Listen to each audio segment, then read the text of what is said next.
Let me try it again. I would like to call the regular board meeting of the Cambria Community Services District to order. Today is October 9th, 2025. It's 10 a.m. and I'd like to welcome everyone here today. Would you please join me in the Pledge of Allegiance? I pledge allegiance to the flag of the United States of America and to the republic for which it stands, one nation under God, indivisible, with liberty and justice for all. Thank you. We do have a quorum. All 5 board members are here today. And I would ask Mr. Carmel, could you please give us the report from the closed session? Yes, thank you, Madam President. The board held a closed session at its September 11th regular meeting for a performance evaluation of the general manager pursuant to Government Code Section 54957B. No action was taken. Thank you. Thank you. I do not have a president's report today. So I think it would be really important let's go ahead and do an agenda review. And is there anything that anybody wants to move around on the agenda? Nope. Okay. Any board member communication? Nope. All right. Let's go to agenda item then 3, which is acknowledgements. Chief Berkey, is that you? Okay.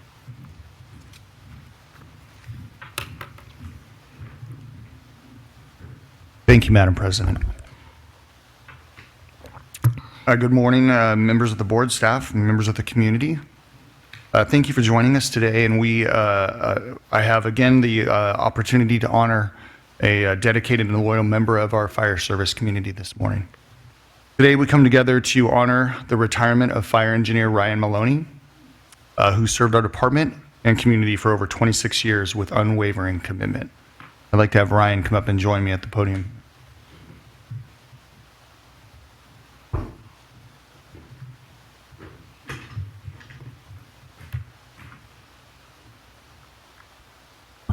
Ryan's journey in the fire service began in 1996 when he started with the Rio Grande Fire Department. It was a small but passionate beginning, driven by a deep commitment to public service and community safety. In 1999, he took on a new challenge, joining the Cambria Fire Department as a contract firefighter. This marked the beginning of a long and rewarding relationship with the Cambria community. By 2000, he transitioned into a volunteer firefighter role with Cambria, continuing to serve while building deeper roots in the department. In 2004, he joined the Cambria Community Services District as a full-time employee in the Facilities and Maintenance Department at the time. And finally, in 2005, he earned a full-time position as an engineer with the Cambria Fire Department. Over the years, he dedicated himself not only to fire suppression and emergency response, but also to specialized rescue operations. He spent 5 years as a senior member of the North Coast Ocean Rescue Team, where he played an active role in numerous coastal rescues and trainings. His leadership and experience expanded when he served as an interim captain for a year, a role that allowed him to guide and mentor new firefighters. In 2011, he was honored to attend the National Fire Academy in Emmitsburg, Maryland, and an experience that broadened his knowledge and connected with fire professionals from across the nation. While there, he had the distinct privilege of honoring and serving the Honor Guard during a 9/11 remembrance ceremony, a moment of solemn pride that remains one of the highlights of his career. Throughout his journey, he remained committed to the values of service, integrity, and continuous improvement. In his words, he is proud of where he started, grateful for those he served alongside, and honored to have contributed to the safety and resilience of the communities he called home. Now I'd like to read the proclamation. Board of Directors. A proclamation of the Board of Directors of the Cambria Community Services District conveying the district's gratitude and appreciation to Fire Engineer Ryan Maloney upon his retirement from the district. Whereas Ryan Maloney has served the district for 26 years in a professional and loyal manner, and whereas Ryan began employment in 1999 as a contract firefighter with the district, and in 2004 was hired as a full-time maintenance technician, and finally was hired as a fire engineer in 2005. And whereas Ryan has represented the Cambria CSD Fire Department near and far by responding to thousands of emergency incidents and was instrumental in creating our North Coast Ocean Rescue Program, formerly known as INCOR. And whereas Ryan has approached his job in a professional, skillful, and dedicated manner with a strong commitment to serving his community. And whereas the Board of Directors wishes to recognize Engineer Ryan Maloney for the contributions he has made over his years of service to the district. Now therefore, be it resolved by the Board of Directors of the Cambria Community Services District as follows. That the Board of Directors hereby recognizes the commitment, dedication, and loyalty of Fire Engineer Ryan Maloney and conveys its earnest appreciation and thanks to the many contributions he has made during his 26 years as employee of the district. In witness thereof, this day of October 9th, 2025. And at this point, we're going to do the ringing of the bell. One second. We're going to do a ringing of the bell ceremony. So this is a ceremony that for generations, the ringing of the bell has been a proud tradition of the fire service, with a ring of the bell once to mark the beginning of his service and 3 times to signify the completion of his duties and the conclusion of a distinguished career. It signaled the beginning of a duty, a call to action, and the return home. Today, we ring the bell one final time in honor of Engineer Ryan Maloney for his dedicated service to the Cambria Fire Department and the community he has faithfully served. Please ring the bell 3 times.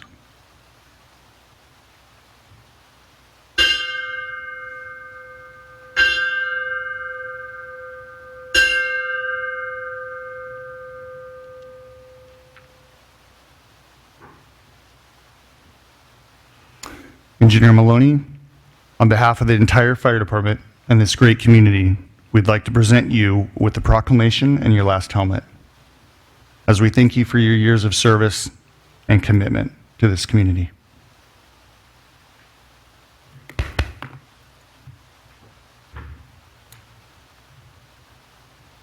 We wish you health, happiness, and fulfillment in your retirement. Congratulations, Ryan.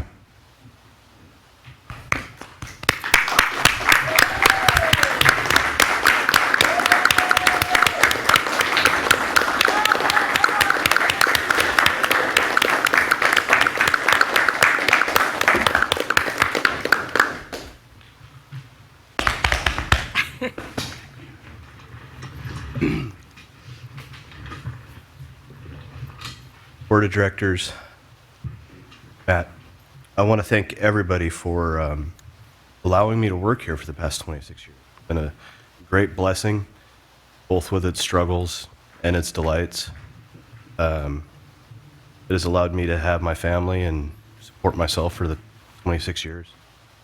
Thank you. Thank you, Ryan.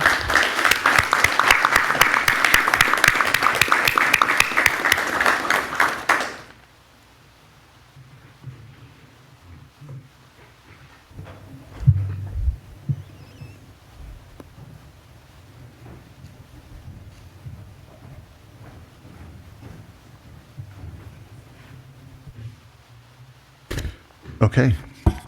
It's always an honor to be here and perform these ceremonies for the retirement. Although you know, it's a good day for them and kind of a bittersweet day for me to see our longtime firefighters leaving. But it's always been a congratulatory moment for them. So moving on, and now we have the privilege again to honor our next person that's going to be taking his position. So I'd like to have Engineer Colton Bloom come join me at the podium.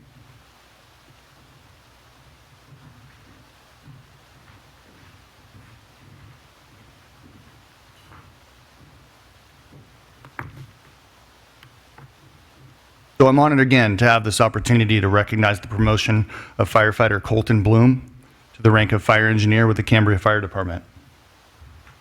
As you'll hear in his quick bio that I'm going to read in a minute, he was one of our safer firefighters.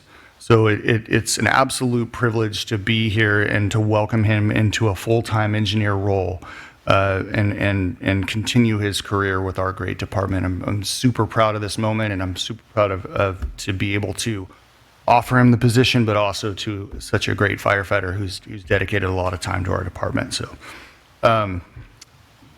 a quick bio. So Colton grew up in Nipomo, California, where his passion for the fire service first began. He started his fire and EMS career in 2019 as a paid call firefighter in Nipomo with the San Luis Obispo County Fire Department, where he learned the fundamentals of firefighting, emergency medicine, and community service. In 2021, Colton earned the training and certificates necessary to become a reserve firefighter with the Cambria Community Services Fire Department. Following that year, he joined CAL FIRE and worked 2 seasons on a Type 3 engine station at Bradley, Station 40 in Monterey County. Although he enjoyed the challenges of wildland firefighting, Colton's strong family ties and connection to the Cambria community reaffirmed his desire to serve locally. In September of 2022, Colton was hired as a safer firefighter with the Cambria CSD Fire Department. His growing passion for emergency medicine led him to pursue paramedic school in 2024, attaining his paramedic license in 2025, furthering his dedication to providing the highest level of care for the Cambria community. Colton is married to his wife, Alyssa, and together they reside in Paso Robles, where they enjoy being close to family and the Central Coast community they both love. While serving as a safer firefighter, Colton demonstrated dedication, professionalism, and a strong commitment to the mission of protecting the Cambria community. Through continued training, hard work, and dependability, Colton has earned this advancement to the next level of responsibility within our organization. As a fire engineer, Colton will be entrusted with the safe operations and maintenance of the department's apparatus, ensuring the readiness of equipment and the safety of our personnel on every response. Promotion reflects both individual achievement and the confidence placed in him by his peers and leadership. Alyssa's, okay, so at this time, I'd like Alyssa to come up and stand next to you.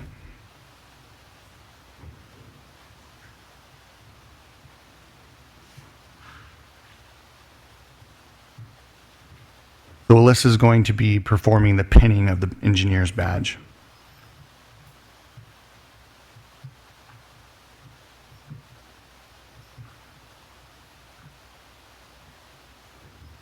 As you're aware, this badge is a symbol of trust, honor, and responsibility. It represents not only the authority of the position, but also the dedication, sacrifice, and commitment required to serve others. It serves as a reminder of the duty to protect life and property, and the integrity expected of those who wear it. Congratulations, Colton. Welcome to our...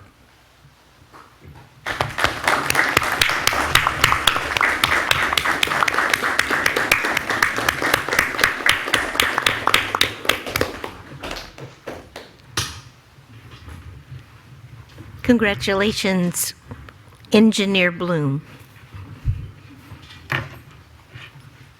Thank you so much. Thank you, Chief.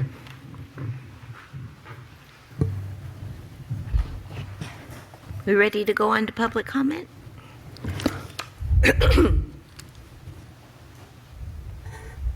Yes, Director Farmer? Yes, thank you. I'd like to make a comment with regard to President.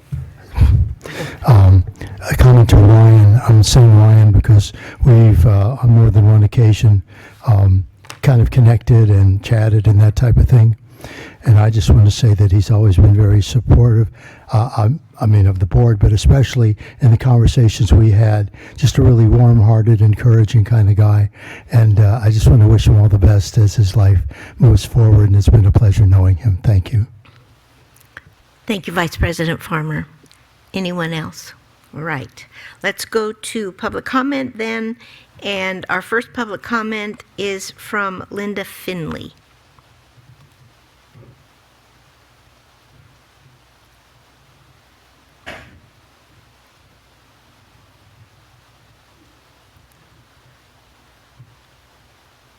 Welcome, Ms. Finley. Good morning. I don't do much public speaking, so I'm going to read. My name is Linda Finley, and I've lived in Cambria for 43 years. I love this community and am grateful every day that I live here. Over the years, I have done much volunteer work, and during the last 5 years, I have supported the Cambria Skate Park project financially, voluntarily, and emotionally. I'm thrilled that our community has embraced this project. I believe it will be built soon, and with the hard work of the CCSD staff and the board, as well as Skate Cambria with dedicated grassroots rallies and the members of our community and beyond. I'm appealing to you, the board. Please make every effort to work with the SLO County Planning and our engineer under contract to make the ADA bathroom happen in the most timely manner possible.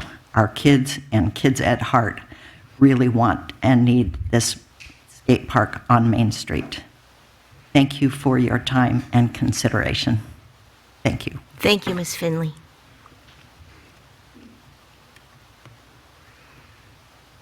Our next public comment is from Christine Heinrichs.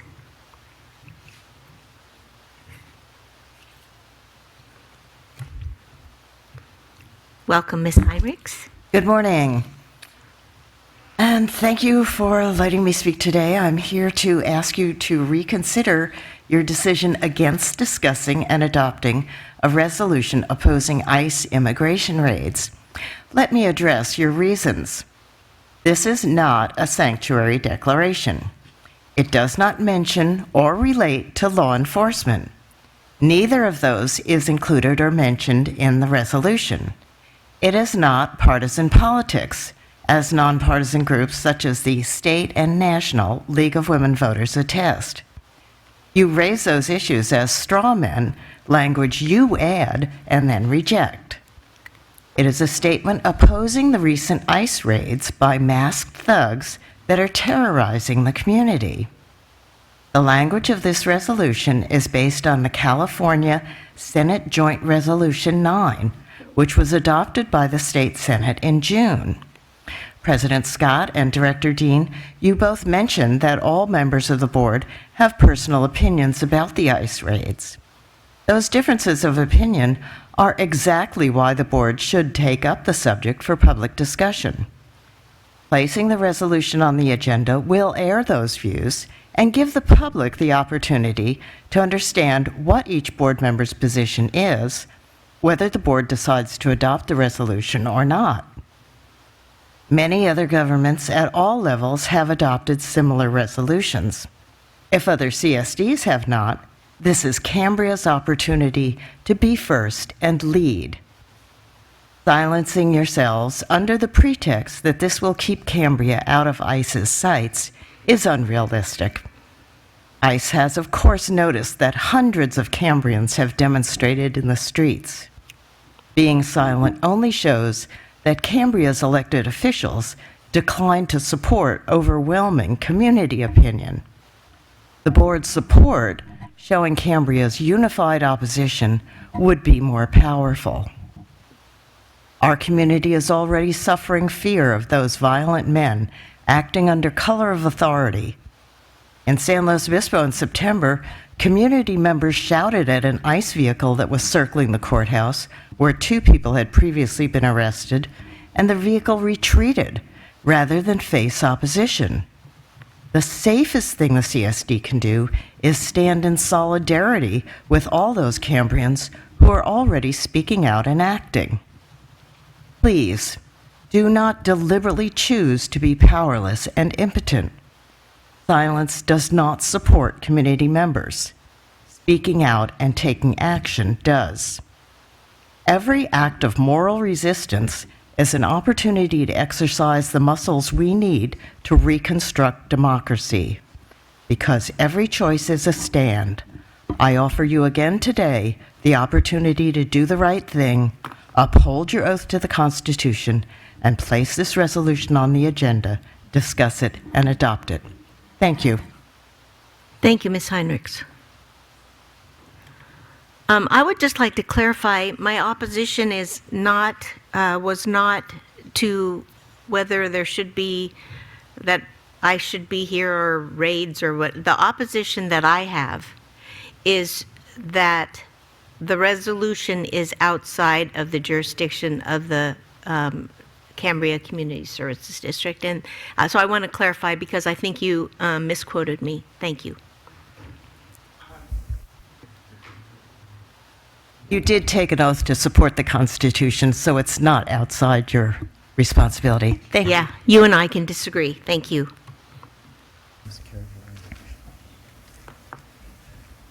Any other public comment in-house? Any other public comment online? No.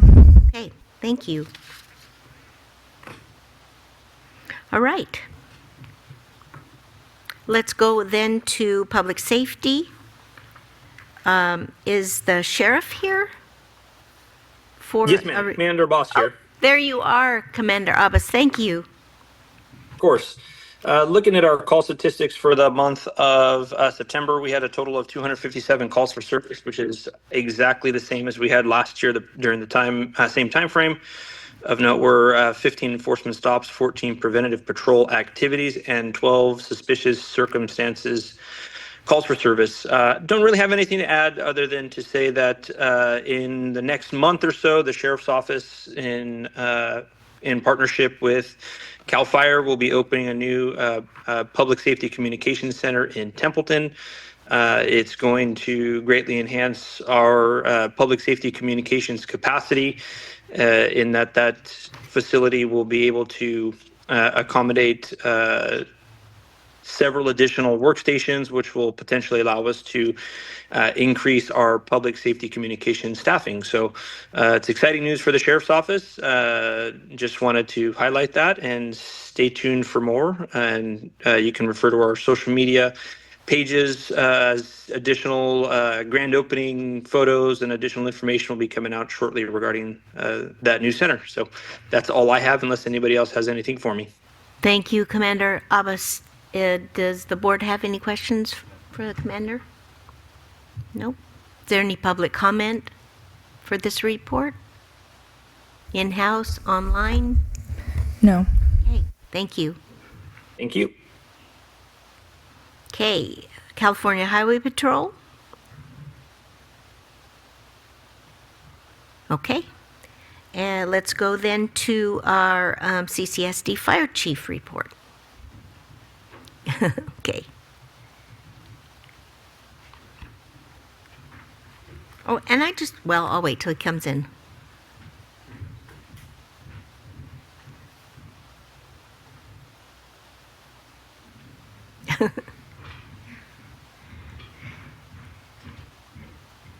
Chief Berkey, before you begin, I just want to let you know I really appreciate that information that you added to your report today.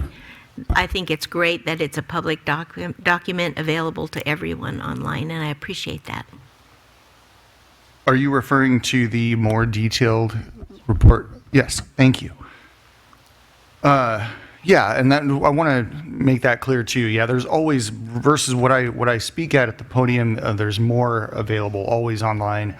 Can I help you? Haley does a great job of posting those and getting those to the website, so everybody has that. So this is the fire chief's report for September of 2025. During that month, we had a total of 96 incidents, 5 false alarms, 33 public service assists, 2 hazardous conditions, 55 medical emergencies, and 1 fire. Comparison, we served 61 residents, 19 non-residents. comparison information for September 24, we had 78 calls. The year to date in 2024 was 732, and this year we're at 823. Training this month focused mainly on confined space awareness, structural collapse scenarios, and pediatric emergencies. Public education and interaction, we had our neighborhood liaison program has been, I think, doing a stellar job of spreading the word and doing exactly what we created them for. And they're starting to kind of branch out and do the alert signups down here at the library. They had a couple of those meetings, and I thought they were pretty successful. We'd like to get more people signed up, but those are kind of in process of being created, and they're again, we're trying to create more and figure out what we're doing right and what we're doing wrong, and as we move forward. But I think they're being pretty successful at the moment. So we did that, and then also with the public education interaction, we had SLO County EMSA wildfire tabletop. That was essentially where we got together as a county. There was a bunch of entities from all over the place, not only the fire chiefs, but also the hospital administrators, some of the smaller skilled nursing facility administrators. We were all coming together to see what a large-scale wildfire event would look like, and it was a scenario put on by the EMSA of San Luis Obispo. So it was a great opportunity to be involved in that, and we definitely learned a lot. And they're continuing those meetings, so we can kind of, it's a planning process. And then, of course, as you're aware, we had the boil water notice. I think we learned a lot from that.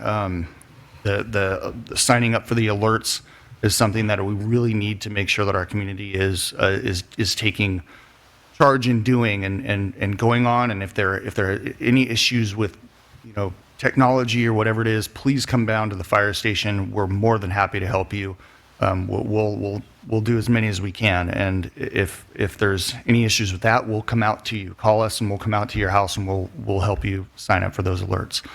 We just need to get the word out and let everybody know that that's the first step in being prepared, is being knowledgeable. Moving forward to the public service. So we had 4 business inspections. We had 4 defensible space residential inspections, and 3 smoke detector changes. So that concludes the main part of my report. I wanted to mention really quick, we had a fire on Burton and Highway 1 just the other day. And so we had by the time we got there, the fire was already put out by community service members of our community. And I wanted to advise, and although we absolutely appreciate that, and everybody's working hard and doing that, just remember that can be extremely dangerous to do that. So when you're trying to put out a fire without any protection on, it's very, very dangerous. Fire is if the wind blows the wrong direction, you can absolutely get burned. So although we definitely appreciate that presence, very, very careful in doing something like that. I wanted to also point out that fire was on a heavily abated area of our town. And so if you can compare that and how slow, I saw the video of it, and as if you can see the video of it, it's a very, very slow moving fire. And that's all due to our weather conditions, but also to the abatement that we're doing. And so having the 4 inches right along that side of the road is absolutely imperative. And if you can see the difference in something that, Oh. oh, there it is. So you can see how obviously how the vegetation has been managed in that area, and that's exactly why that fire was as manageable as it was. And again, thank you to all the citizens that helped with that. But just a word of caution, please be very, very careful if you're ever going to take those endeavors. That concludes my report. I'm open to any questions. Okay, board members? Chief, real quick, did we ever, through the investigation piece, find out what the ignition source was? It's undetermined at this time. Yep. Yes, Director Dean. Hi, thank you for your report. And you had an event at the library where people could come for help to sign up for the alerts and everything else. And I have neighbors that are asking if you're going to do that again and what's the time and day. I don't know that we have a time and date set up per currently.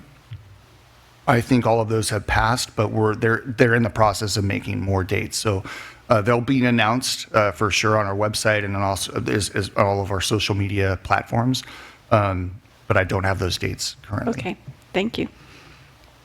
Thank you, Director Dean. Anybody? Yes, Yeah. Director Gray. Yeah, thank you, President Scott. Thank you for the update, Chief. I also appreciate the materials that are included with the agenda, the alert slow sign up and the wildfire action plan document. I just want to make sure the public knows this. They're on our website, right? Yeah, they're on our website, and I don't know under what link or what menu you hit, when you come to the homepage to get to them, but they're pretty accessible, right? Absolutely. So I believe they're right on the main page, and then the link to most of those pages, and there's a ton of information on it. If you go under the fire department heading, you should be able to navigate relatively quickly to those. There's also a link under the fire department drop down that says link to other pages, other agency pages, and there's a lot of information on there, including those documents. But there's also other links, quicker links to them. Yeah, and I just want to let everybody know that, I don't know, if we're all on alert slow, I'm on alert slow, and during the boil water event, they were very quick to both notify us of the restriction and then notify us of the restriction being lifted. 2 phone calls, one in English, one in Spanish, to our phone number. So it's a very good service, and everybody should sign up for it. And you have the information on our website, so they don't even have to go to a place to sign up. Excellent, thank you. Yes, Director. Thank you, President Scott. Director Okay. A compliment and a question on the boil water notice, having a certain team come by door to door. Bob Putney dropping off a flyer. Boy, that was all hands on deck. Wow. So great response. And obviously everybody working together. On the page 5, the ocean rescue, is that a training exercise or is that, Yeah, so that's a training exercise, exactly. There wasn't an actual call. So we have to train pretty frequently because those are high-risk, low-frequency calls that we have to make sure that we're prepared for. So yeah, we do quite a bit of training. If you see us out in the water, most of the time it's to practice those skills. And I wanted to give credit for the boil water notice. So the CERT team did come in and they were phenomenal in what they did, and they were really an asset. But I also want to commend our water department and all of the CCSD staff for coming in such a short notice to be able to handle that emergency as quickly as they did, including our general manager and the entire staff of our department was incredible. So hats off to them. They did a great job. And I thought that it was definitely a group effort for sure.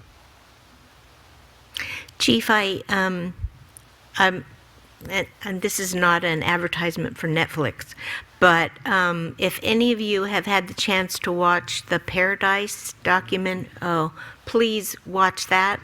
That scared me so much, I sent my husband out to trim our tree. That's a really good example of what we don't ever want to have happen. So take a look at that. It's really good. Anything else from the board? Absolutely agree with that. So are you mentioning that there was a documentary, but there's also a new movie out? It's a movie with Matthew McConaughey. Okay, so that's called The Lost Bus or whatever it is? Yeah. Yeah, okay, gotcha. It's called Lost. Lost Bus. There's also a documentary available, and I don't know what platform, but it's called Paradise, and that's an actual documentary on the events that took place that day. Yeah. That, to me, was very eye-opening. Yeah, And the I know a lot of the firefighters that are in that video, and the battalion chiefs that are in that documentary, so it's very, it's quite a warning for sure. Well, even the movie, I can't imagine. It must have been real excerpts from different videos that people had been taking. I was told that there was actual footage in that film. I have not seen it yet, so I don't know. But It's really good, and it's true. I love true stories. Okay. Anything else from the board members? Did you have something, General Manager? I did want to compliment Chief Berkey, our entire water team during that boil water emergency. The response from staff, and that was a staff Friday off. We all came in almost immediately.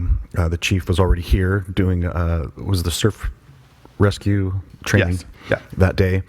And then he stepped aside and was pivotal in contacting OES while we were working with the Division of Drinking Water and various different capacities and focuses on this emergency. The chief, myself, Mr. Meeks sat down and had an after-action review and looked at our response. It was within protocol, and then we started making amends to our emergency response plan that incorporated Chief Berkey and that component of contacting OES. And so I think we had a good response, a well-planned response, and we were able to learn from it and make adjustments moving forward. So kudos to the chief and our entire team. Thank you. So do we have any public comment in-house? No? How about online? No. All right. Thank you. Thank you. Chief. Okay. Let's go to the consent agenda. Is there anything on this consent agenda that anyone wants to pull off? Or do you have questions or comments about anything on this agenda? Yes, Director Farmer. Thank you, President Scott. I just have about 3 or 4 items that I'd like some clarification on the expense report. Okay. Thank you.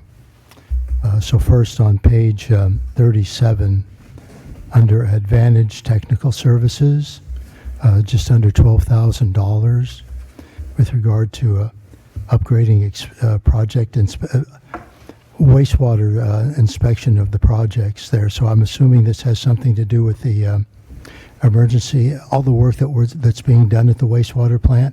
So in what capacity are these people functioning? So Advantage Technical Service, that's Will Bella. So he's the one that designed and installed the Fiscalini tank. So he also does technical inspections, which via the SST program, we are responsible as a district for all the third-party inspections. So what you're seeing there is the inspection on the 2 digester tanks that we're having the work performed on, the mitigation work.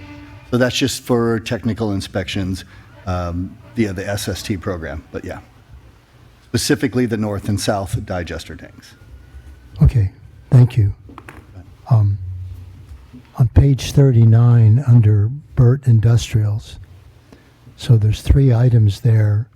The one I'm curious about, it's the third one, WRF 2-inch suction hose, $2,600. I know that doesn't seem like a lot of money, but since it has to do with the WRF, I thought I'd get some, like I said, clarification on this. Great, yeah, so that's the suction line that's running from the brine concentrate tanks to what will be the ZLD pilot. Okay. So I guess we can discuss the ZLD pilot in your utilities report. Yeah, absolutely, yeah. All right, moving on to page 43. Under, excuse me real quick here, Hatch Company, WRF, Annual Analytic Equipment Services, so about $9,500. And what is that about? So that's the annual expense to have Hawk come in and maintain our water quality analytic devices. So we have our 3 well field water treatment sites, well sites, SR3, SR4. They come in every other month or quarterly for some of these visits, and they calibrate and keep our accuracy up and running on our devices. So that's just to maintain. I think we have probably about 15 to 20 across our well fields and distribution system, and that's just monitoring water quality. Okay, so it's monitoring water quality, but this is for the WRF? Yeah, I think it should be coded to, is that first number 11 or 39? I'm not on that page.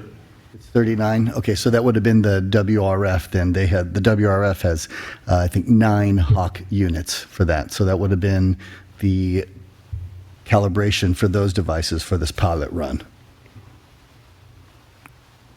Okay, I'm not so sure I understand exactly what you're saying, but if other people do, that's probably more important. Well, I can explain it to you, Director Farmer. So you have the UF train, the 3 RO trains. Inside each of those devices, there are 3 analytic devices that are Hawk, and that's the cost to come in and tune those up, get those calibrated so that way they're accurate. And analytic devices that are accurate regarding the WRF? Yeah, so processing right now, preparing for the pilot, we've updated or pinned or done so much work there that I'll describe later. But again, in each of those modules, you have about 3 or 4 devices for turbidity, conductivity, TDS, TSS, all these different analytic devices. We haven't operated off of this long, and we need those accurate. So that's just getting those calibrated and performing as they should. Okay, and since this is regarding the ZLD, what is the ultimate goal of having all this done? And then perhaps you've already explained this, but if you could just elaborate slightly. It's okay. So for operational standards, we have to report on these numbers, and then just for the very fact that we want to compare and contrast numbers and make sure that those treatment processes at the WRF in those trains, in those modules, are effectively doing their job. You want to make sure you're removing your turbidity in your UF train. So those are the modules that are taking raw. You run it through the treatment train, and then you have an effluent of there. So you're having 2 different modules just for that one constituent.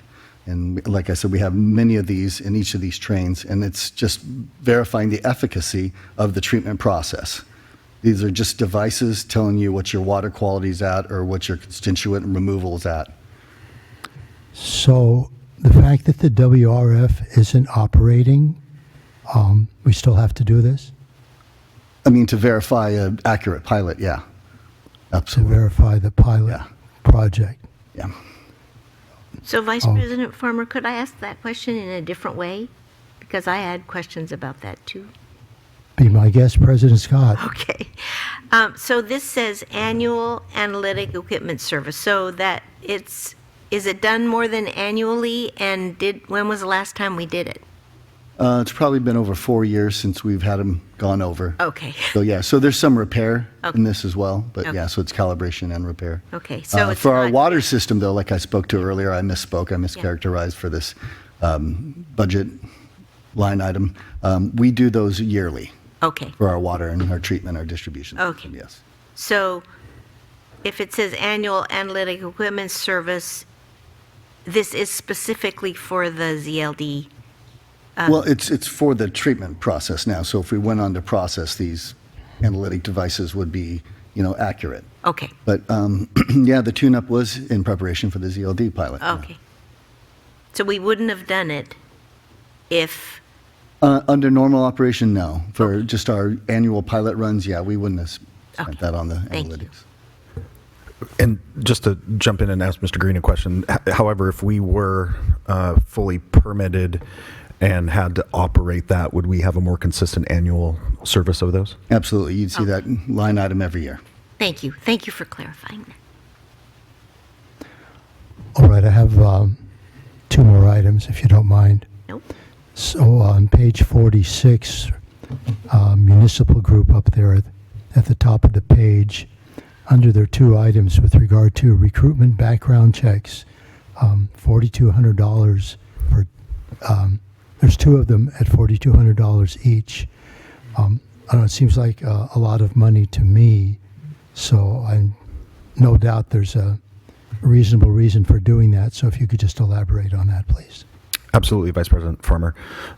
We have started since my tenure when we are hiring a new employee within the district, whether it be management or fire department or water, wastewater staff, even admin, to do a thorough background check.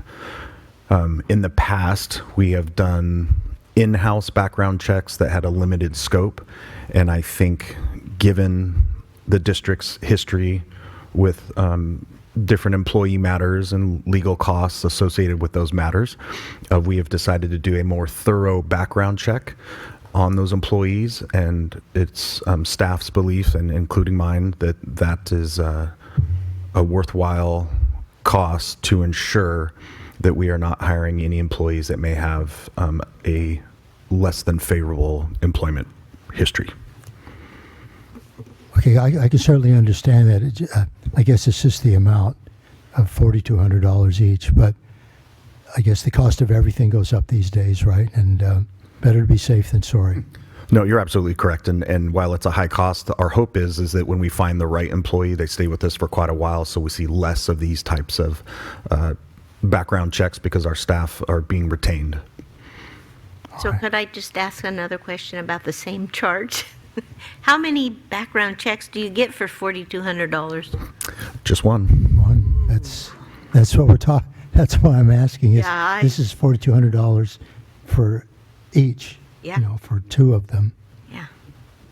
I will add that it's done by a retired CHP officer that goes very in-depth into history. This also includes background checks, both at the Department of Justice level and the FBI level, criminal histories, calling multiple previous employers, roommates, ex-wives, you name it. They go they go in-depth. Okay, thank you. How come they haven't done this on us board members? I know. Just out of curiosity. Considering all the skepticism that is out there in the community. Just a joke. It's a joke. Oh, I will have Miss Fritz budget that for next year. And then finally on page, I believe this is page 50, under the Baldwin Group, $15,000 for, this is under admin, employee benefit analysis, and this is for a 4-month period. So, and what is that about? So the district went with the Baldwin Group, who we've been working with in other areas of our retirement 457 plans, and did an analysis of our healthcare benefits and what we were paying as a district for our employees. And so that's moving from Blue Cross, Blue Shield, all these different medical groups that provide insurance. And so we met with them to analyze our current plan, and if there was other plans out there that could save the district money and still provide the same amount of medical benefits to our employees. They had done this in several other agencies, large and small, and those agencies were able to save monies. Unfortunately, that analysis came back that there were some plans that were less expensive, but the move to those plans and the amount of staff time and cost didn't pencil out. So this hasn't been done in several years to analyze who our carrier is, and so that was the cost that we paid to analyze that. And unfortunately, we weren't able to find any savings. So for the meanwhile, we won't have to do this for quite a while. All right, thank you. That's it, President Scott. Thank you very much. Yes, thank you, Vice President Farmer. Director Ray. Okay. I have just one question or one clarification. This is on page 58 of the minutes. Did you already, oh, never mind.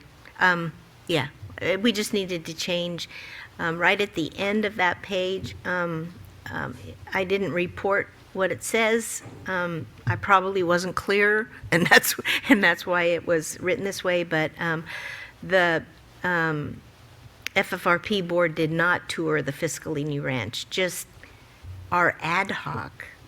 Director Dean and I had a little ride on a little scooter thing, and it was very eye-opening. So thank you to David Aguirre. A little scooter thing? Yeah.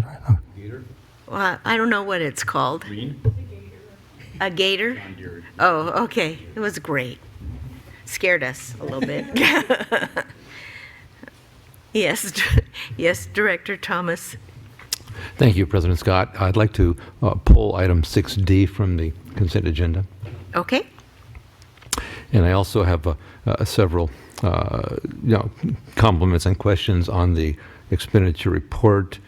On page 42, just the $1,132 to Electrocraft for LED retrofit of streetlights. Just want to compliment. Sounds like a good investment in reduction of energy consumption.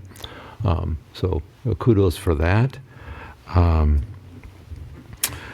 page 43, the a small $1,000 fee to Greg Frugoli at Ecotones on design renderings for Heath Road project, the WWTP. I'm curious what might be coming from that.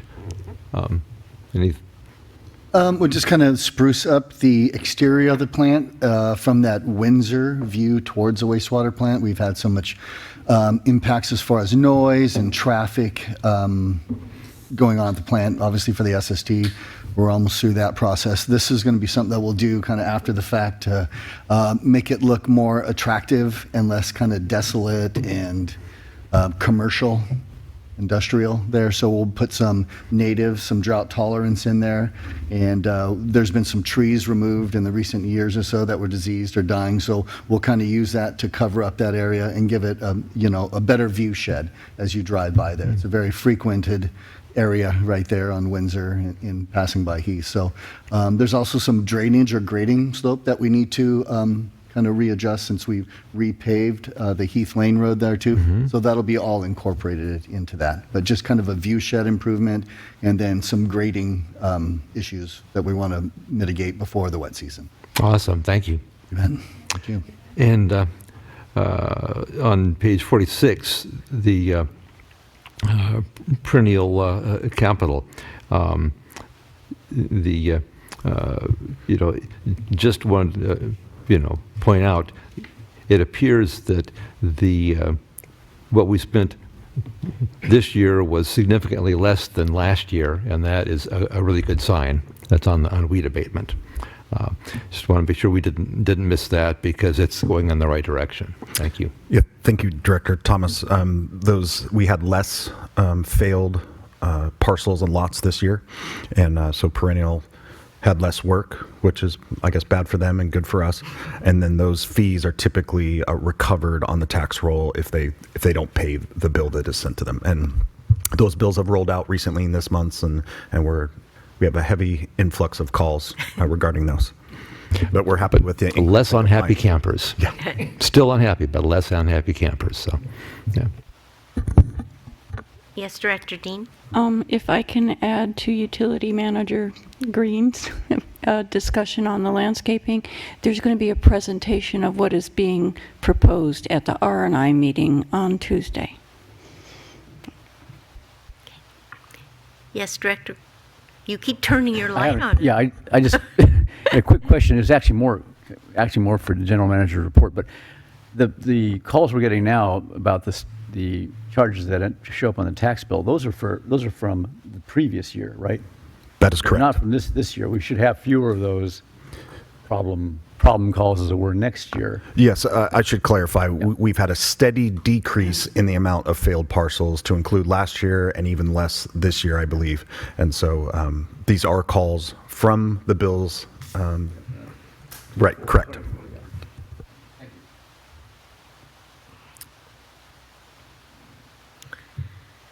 Okay, anything else on the consent agenda? Right, do I have is there any public comment? Any public comment in-house or online? Yes, Chelsea Foster. Okay. Ms. Foster? Good morning, everyone. Can you hear me? Yes. Awesome. Yeah, I don't know. Is this the right time for me to make a comment of any kind for public? No, it'll need to be on anything on the consent agenda. What is the subject of your comment? It's regarding the skate park. There's a letter that my mom, Linda Finley, had written, and I just didn't know if that was because I've been listening since earlier. Is it supposed to be read? Yeah, she was here and she shared it with us. So thank you. So I made sure. Yeah. Okay. And so for me, then I don't need to make any comment right now. Then I guess. Nope, we got it. Thank you. Yeah, thank you. Okay. So anybody else online? No. Okay. So do I have Yeah. a motion? Yeah, And we're pulling 60. right. I move that we, the board approve items 6A, 6B, and 6C on the consent agenda. I'll second the motion. Director Gray? Aye. Director Dean? Aye. Director Thomas? Aye. Vice President Farmer? Aye. President Scott? Aye. Okay. So, Director Thomas, would you like to speak to agenda item 60? Thank you. Yes, I would recommend that we leave the open seats vacant until after the general manager completes the actions he committed to at the September 11 board meeting, and subsequently we receive further direction from the board regarding next steps. And President Scott, I can provide an update. We're working with a couple environmental consultants to work with the county on exactly what they would like to see in terms of those visual analysis. There's some potential that there could be less costs associated with those visual analysis once they get some clarification from the county. And two different environmental consultants have been in touch with county, specifically Ms. Nicole Ellis and Mr. Dane Mueller, and I should hopefully within the next few weeks have an idea of what that will be, and eventually can bring it before the board. Okay. So, Mr. Carmel, do we need to do a motion on this, on agenda item 60? No, you can just take no action. All right, thank you very much. Right, let's go to agenda item then 7, which is regular business. And Mr. McElhaney, will you please speak to agenda item 7A? Thank you, President Scott. Agenda item 7A, discussion and consideration to accept the staffing for adequate fire and emergency response, known as the SAFER grant, and adoption of resolution 41-2025, amending the fiscal year 2025-2026 budget. I'll summarize and then go into some of the details about the grant itself. But as you know, the district, over the past few years, have had safer firefighters on our engines that have been fully funded. And as of July of this year, that funding expired. We were not awarded a fully funded safer grant, and those safer firefighters transitioned out of the department. We subsequently started applying for additional safer grants. One of them was for a fire marshal that was not awarded, and then we were able to reapply to the safer grant in another round, and this one was the one that was awarded. However, this one is a cost share safer grant. And given some of the public comment and the concerns about losing that fourth firefighter in the engine, I thought it was our responsibility at least to bring it forward to the board and let the board think about whether or not they wanted to invest in this cost share safer grant that would put that fourth firefighter on the engine. This grant provides up to $569,000 roughly, $570,000 roughly, to fund these 3 firefighter positions for 3 years. In year 1 and 2, the district would cover 25% of those costs, and then in the 3rd year, we would be covering 65% of those costs, for a total district share of approximately $354,000. Some of staff's thoughts about this is it is a benefit to the district to have those fourth firefighters on the engine. However, it does come with a cost, and there are some concerns from a staff level in terms of spending of those monies. I've worked with the fire chief, and perhaps the fire chief will come up and speak to it. I think there's an opportunity to close that funding gap if we are able to send some of our firefighters out of county on these mutual aid responses. We have seen there's reimbursement costs from the state of California when you send out our crews on these mutual aid assignments, such as Palisades, in which we sent out the water tender, and the district was reimbursed a little bit over $40,000 for that. Those reimbursement costs come back into the department itself, the fire department, and can offset other costs, equipment, things of that nature. The hourly rate for a water tender or a fire engine or even our Type 5 that was just purchased can range anywhere between $50 to $100 an hour. A lot of our other allied agencies in the county do this and see significant reimbursement revenues come into the department that help fund new equipment purchases. We don't, and we did our due diligence, Mrs. Dodson, myself, Ms. Fritz, to try to go back into our records to find the few times that we did go out of county, as is the terminology we use. And a lot of it is buried on an old server that we just can't get into. I do have a couple examples, Palisades being one of them. There was a fire in 2018 where we sent out a crew and had a reimbursement of about $30,000. So we also could offset some overtime costs because our minimum staffing is 3 on the engine. And so if there's 4 on the engine and someone does go out, there's some offset there in overtime costs. We budget approximately $150,000 a year in overtime.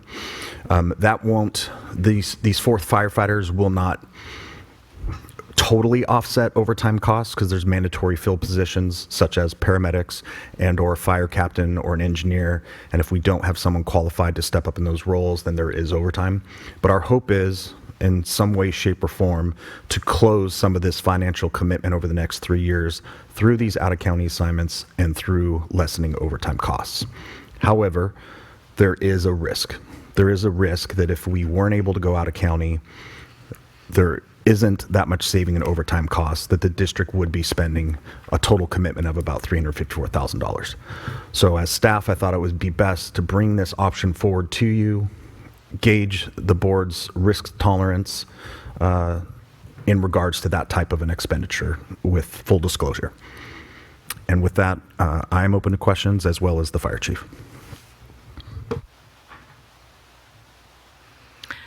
Board members. Yes, Director Gray. Thank you, President Scott. I guess a question on just a topic that General Manager was just discussing about out-of-county assignments. How much of a difference does it make in our ability to do those out-of-county assignments that we have 4 rather than 3 firefighters on an engine? Or can we still do them, in other words, with the 3 firefighter manning of the engines? That's a great question, Director Gray. It's more difficult. It's more difficult depending on the type of apparatus you send out. Actually, with your Type 1 engines, which are our normal fire trucks that we have out there, when you send those out of county, it takes actually 4. The state wants 4 firefighters to be on that Type 1 engine. And so for us, we would have to call in a 4th member to come in and staff that. However, when you take a look at a water tender or Type 5, we would only need to send out 2. So our ability to send out a water tender or the Type 5 is it's a lot easier to do that. And there's a high demand for those types of vehicles, Type 5s and water tenders. And it's more difficult for us to send out 4 on a Type 1 engine. Yeah. So just to follow up on that, at the Palisades fire, what did we send? We sent 2 individuals on a water tender. Water tender, okay. Thank you. Yes, Vice President Farmer. It's just a quick comment. I just wanted to thank Craig Brooks from our Cambria Fire Department for actually applying for this grant, which obviously has saved the district a considerable amount of money and moving forward with the safer firefighters. Absolutely, Vice President Farmer. Our fire department has been very active working with FEMA and applying for these different grants. Actually, all of these grants have been funded over the years by our effort within the fire department to apply them. The administrative staff really has limited role in actually applying for these grants, so they've taken grant writing workshops at the firefighter level in order to write these and apply for them and be awarded them. So definitely credit to them. Yeah, it's pretty cool. Thank you. Yes, Director Thomas. Thank you, President Scott. One of the benefits, I suspect, that isn't called out here, another benefit of having these deployments would be the increased readiness to our firefighters, our fire department, from those. There's nothing like live action to hone the skills of fire department. So I just wanted to, I didn't see that called out. So questions, other than the Paradise Fire, have we had any other call outs over the last several years? And I'll let the chief speak to this. There have been several calls to our department for requests for service. A lot of them we turned down and have turned down due to staffing.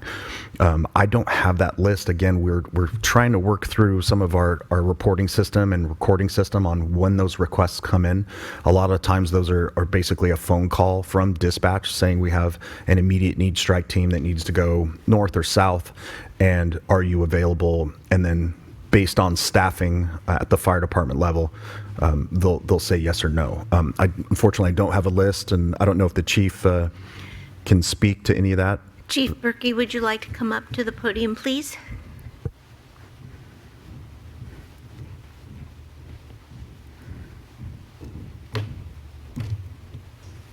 I missed the last statement you made, so I apologize. I'll catch you up. Yeah.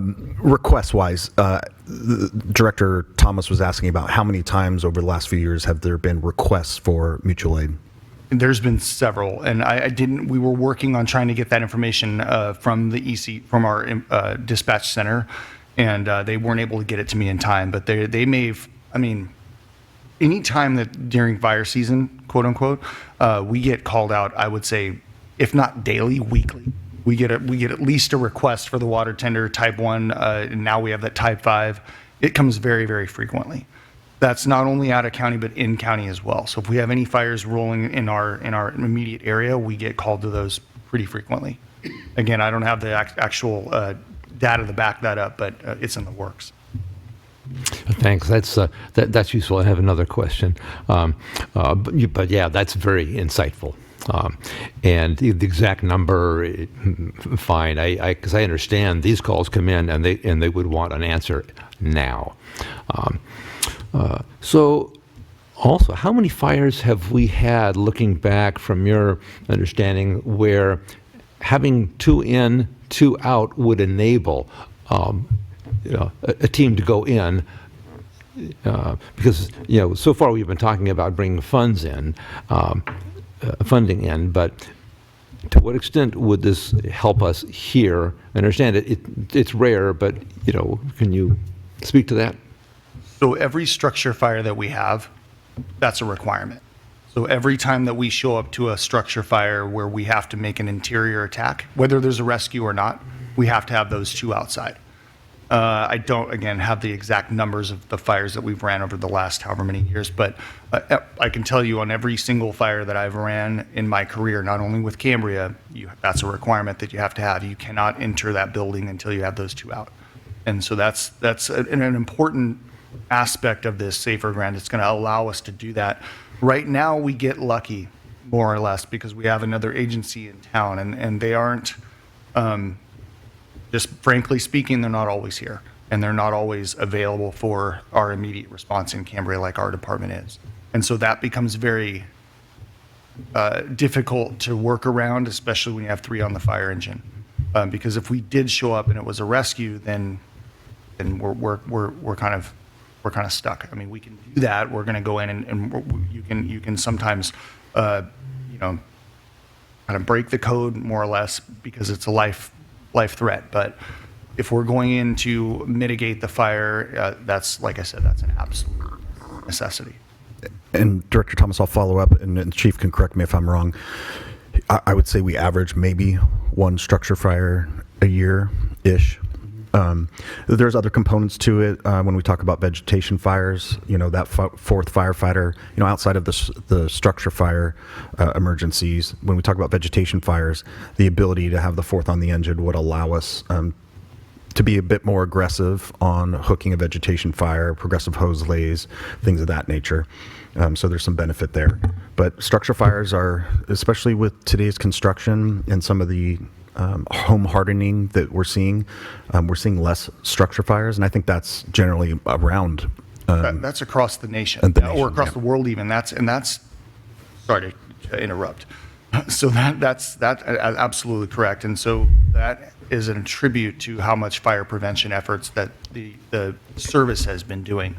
And we're seeing it across the board. Everywhere I go out of California and in California, there are less and less structure fires, especially in a wealthier counties. You're starting to see the ability to be able to kind of mitigate a lot of those problems on their own, or maintenance of their homes and those types of things. So if you're starting to see areas that the poverty is very low, then that's where you're starting to see a lot more. And that's just has to do with the funds that are available and how they maintain their homes and that type of thing. Thanks. So, Very insightful answer, and it's and it's good to keep in mind that Cambria, in many ways, is an aging community, and there are many people who would appreciate Cambria having the ability for the team to go in the house to rescue. Yes, Director Gray. Yeah, thank you. Just to follow up on a couple points made about the out of county or mutual aid requests. There's a difference in terms of reimbursement. Are the mutual aid activities within the county reimbursed, or it's just out of county? both are reimbursed. Reimbursed, And it has to do with, so the first 12 hours is kind of like a given. It's mutual aid response. And after that is when that kicks in. Now, and within the county, though, there's no requirement that the Type 1 engine has to have four firefighters within the county. It does. It does. It does. Mhm. Yeah. So when we go out of county, if we're going to get a Type 1 assignment request in our county, In the county. it's the same requirement. Yeah. Okay. You have to have four. Yeah. So what are we, in between times, and, you know, I have more to say, but in between the times when we have Safer Grant firefighters, right now, for instance, and then before we had this one, Safer Grant, where there was a period when we had 3 firefighters, what do we do when we go out on those assignments, with the Type 1? I know with a water tender, you don't need all 4, but what's our practice, essentially? Because there's obviously something we do. No, we have done some. We do mutual aid in the county a lot, yeah. So we don't send them if they make that request and we can't fill it. We can't send them. Really? And that's happened very frequently. And that's where we're looking. We're always looking at areas to be able to send these other types of apparatus out. That's why that Type 5 was very important, because again, we can do it with minimal staffing. Same thing with the water tender that gets called and responded very frequently. But there's been times where our staffing has been so low that we haven't been able to in the past where we haven't even been able to send the water tender. And so. That's why we're looking at staffing. That's why we're here speaking about this. But, and it's common. There are other agencies. Cambria is not specific on this. There are other agencies have had to turn down calls as well, or responses as well, for that purpose. Staffing, maybe engines are out of service, or one engine is already out on a fire and they don't have another resource to send. So it gets very difficult, and that's why that mutual aid system is so imperative to work the way it does. It has to ebb and flow the way it does, and anyway, I'll answer. Okay. Thank you, Director. Yes, Director Dean. So if we do respond to a request to send one of our units out of our area for mutual aid, do you have to call other firefighters in to man our department here and pay them overtime? Correct. Okay, so having that 4th firefighter will kind of offset having to do that? Well, yes. I mean, not necessarily that portion of it, but what would be covered when you send that engine out is that overtime cost. When they send that engine out, they cover the engine cost and then the overtime for the backfill. So that's where that whole entire, but it wouldn't necessarily say just because we have that 4th firefighter, that would cover that cost in that way. It's more about just being able to send that engine out and get that. Okay, so it seems like I'm feeling like the biggest concern is that 3rd year and the funds for the 3rd year. And we do have funds encumbered for other projects, specifically the skate park. But the skate park, if it is all completed prior to that, and we get reimbursed from the grant agency, those funds are replaced and no longer encumbered, right? That is correct, Director Dean. As we submit reimbursements to the granting agency and those reimbursements come in, we start to see the release of those general funds that are encumbered. Okay. And I can tell you want this. No doubt. Yeah. And I mean, I can talk all day about the importance of having a fourth firefighter on our engine and what this means to not only the fire department, but also the community responses that we're able to do. I think in the staff report there, we also haven't touched on the rescue aspect and the ocean rescue that we train on so frequently. You cannot launch those boats with 3 people. It's very, very difficult to do that. We rely on CAL FIRE to do that if they're coming in to kind of help us with that situation. Cliff rescues are the same thing. You can't perform an adequate cliff rescue with just the 3 people. Again, we get lucky. We have the CAL FIRE here as our neighbors to be able to assist us with those. But most of the time, they're not ocean rescue qualified. They're not allowed to step foot in the ocean. They're just there to be able to take the positions that are on land and free us up to be able to do those launches. And so, again, it's imperative, and I can talk all day about how I feel like this is an absolute necessity for our department, and it's a great opportunity. Remember, FEMA, especially in the climate that they have right now, they've awarded us the SAFER grant multiple times. They don't do that just because they want to just give away free money. They're doing it because they see an absolute need in our community. And I feel like that's what we should hear the warning from them, a nationwide emergency management team. If they're looking at our small community and saying, wow, they have a big need there, I think we need to. Okay, thank you. Vice President Farmer. Thank you, President Scott. Chief Berkey, I just want to ask you a question. You mentioned a little while ago about how frequently, let's say, you've had to turn down assisting other agencies because of being short-staffed. How does that affect the relationship that you have with these other agencies? It's not good. I mean, it's not something that we want to do because we, as you know, just recently we required an engine from one of our neighboring agencies, and it doesn't hurt us in the way that they're going to say no, we're not going to help them. They never help us. There's nothing like that.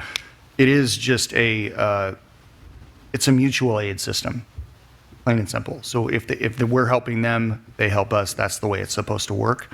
And so yeah, if we're not able to assist them, and it does get a little dicey if we say we're available and then we're not able to send it, then they have to. Then that becomes a systematic problem of being able to move engines around and figure out where now if we're not available, we said we're available, where they're going to find that other engine because they expected us to be there. So there is that. But as far as just general, relationships with the other agencies, it doesn't, they understand. As we understand their problems, we're working together on that. So it doesn't really ruin a relationship, so to speak, or change it. Well, thank you. And so how frequently does something like this happen? You mean to turning them down? Right. Yeah, very frequently. Again, during fire season, it happens almost daily. So when we don't have the resource to send, very frequent. Or I say the resource, but that also is referring to staffing. And again, we're one station. So if we're looking at one station being able to send these out, we're already limited. Just even if we have the fourth, we're limited. Where we have another station or another department that has 3, 4, outside of our area, they have 7 large stations, large departments that are able to send a lot more apparatus more frequently. We just don't have that. We're a small one-station department. We're already limited. But this, again, will provide us that opportunity to respond more and meet those needs drastically more frequently. All right, thank you.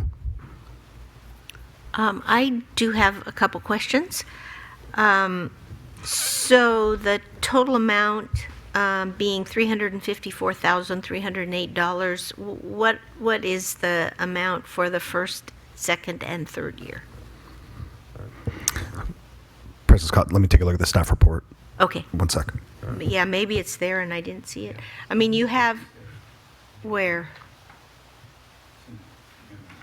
Well, but that shows how much, yeah, it shows percentage and then it shows how much they're giving us. I just want to know where it says first year, second year, that's how much they're giving us. Yeah. We'll do some quick calculations. I should have that too. Okay. There's an attachment, on the attachment it says, page 69, our share is not, the non-federal share, 77,000 in each of the first 2 years and 200,000 Okay. in the third year. Okay, it's done. Thank you. And then my other question is, and I know this is something that we would never want to do, but what if we get to the third year and we can't afford the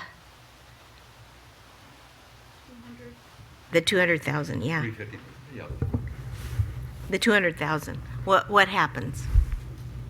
There is an option for us to, in writing, essentially describe that financial burden that we can't or would not be able to meet and submit that to FEMA and be able to pull from the grant. And I know, President Scott, we spoke about some of the legal language that I still need to get in front of Mr. Carmel to get a full answer because I'm trying to wrap my head around it. Yeah. But it is our belief that if we can demonstrate that there's a financial hardship and that the district cannot afford to do this, that we should be able to pull out of that grant without any financial penalties. Okay. All right. Yeah, would you please? Yes. I mean, I don't know if we could take a potentially a small recess, and I can confer with Mr. Carmel if he could take a look at that language. Okay, let's take like 10 minutes. Absolutely. Okay, so we'll be back at 11:31. And if anybody needs to leave and come back, that's fine. Okay.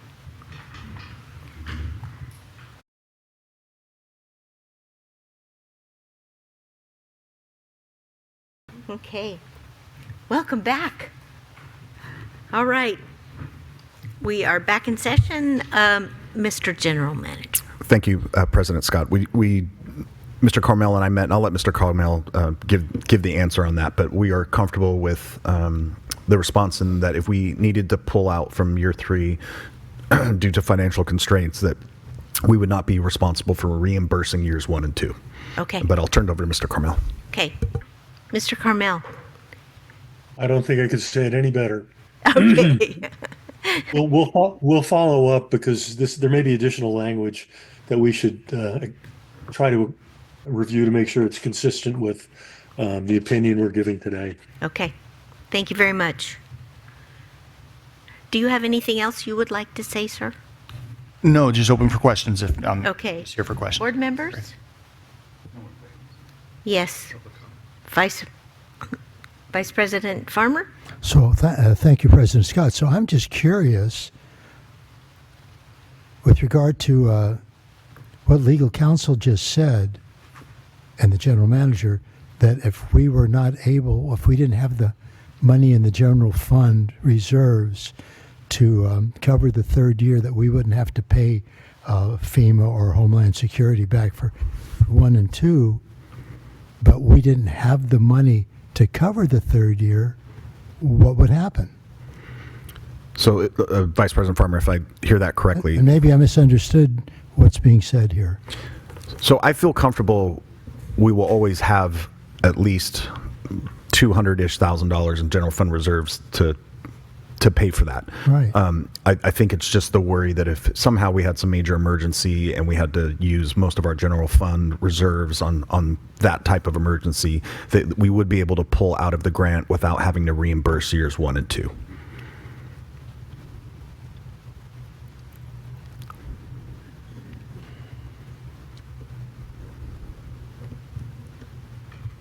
So it sounds like what you're saying is that you don't necessarily anticipate this happening, but you're just trying to cover all the bases, so to speak. Correct. I just want the board to be fully aware that we are committed to $354,000 Right. to be spent. Again, staff believes that we're going to be able to close a lot of that funding gap through out-of-county assignments and a decrease in overtime. But if all of those things were to not happen, this is what the district would be on the hook for in terms of coming out of the general fund reserves, essentially, because our budget with the fire department each year is really lean. And so, you know, it's anticipated that this will push us over budget every single year, unless we close that gap with some of these mutual aid assignments and a decrease in overtime. And so I brought this forward to have the board at least have the opportunity to decide whether or not that risk is worth the fourth firefighter in the engine, and if the board is comfortable with that. I know the fire chief really wants his fourth firefighters. I think we're healthy with 3 individuals on the engine. I consider it a nice luxury to have the fourth, and I am in favor of that piece. But I'm not unnervous about spending into the general fund, you know, without a full guarantee of the reimbursements. But I am confident that with our new Type 5 engine and the water tender and a change in our department in terms of some retirements and a very young and vibrant group, that they are very motivated to not only serve this community in terms of in-county assignments and our community, as well as the statewide. And so I believe we'll be able to send out firefighters. I believe we'll be able to get some of those reimbursements and offset this cost. I just can't guarantee it. All right, thank you. Okay, anything else from the board members or chief? Oh, No, I guess my final statement would be kind of what I was alluding to earlier, is that FEMA's seen a need. You know, they've seen it year after year. They've rewarded us with essentially free money for the most time. And now, given the climate of the federal government, they're doing a cost share. But they still see a need, much as I do. And so, again, this is where, to me, it's a no-brainer. If you're looking at it from my point of view, I see it black and white. And so if we're talking about community protection and prevention, this is a slam dunk in my opinion. okay, thank you. So we do have one in-house public comment, Ms. Heinrichs.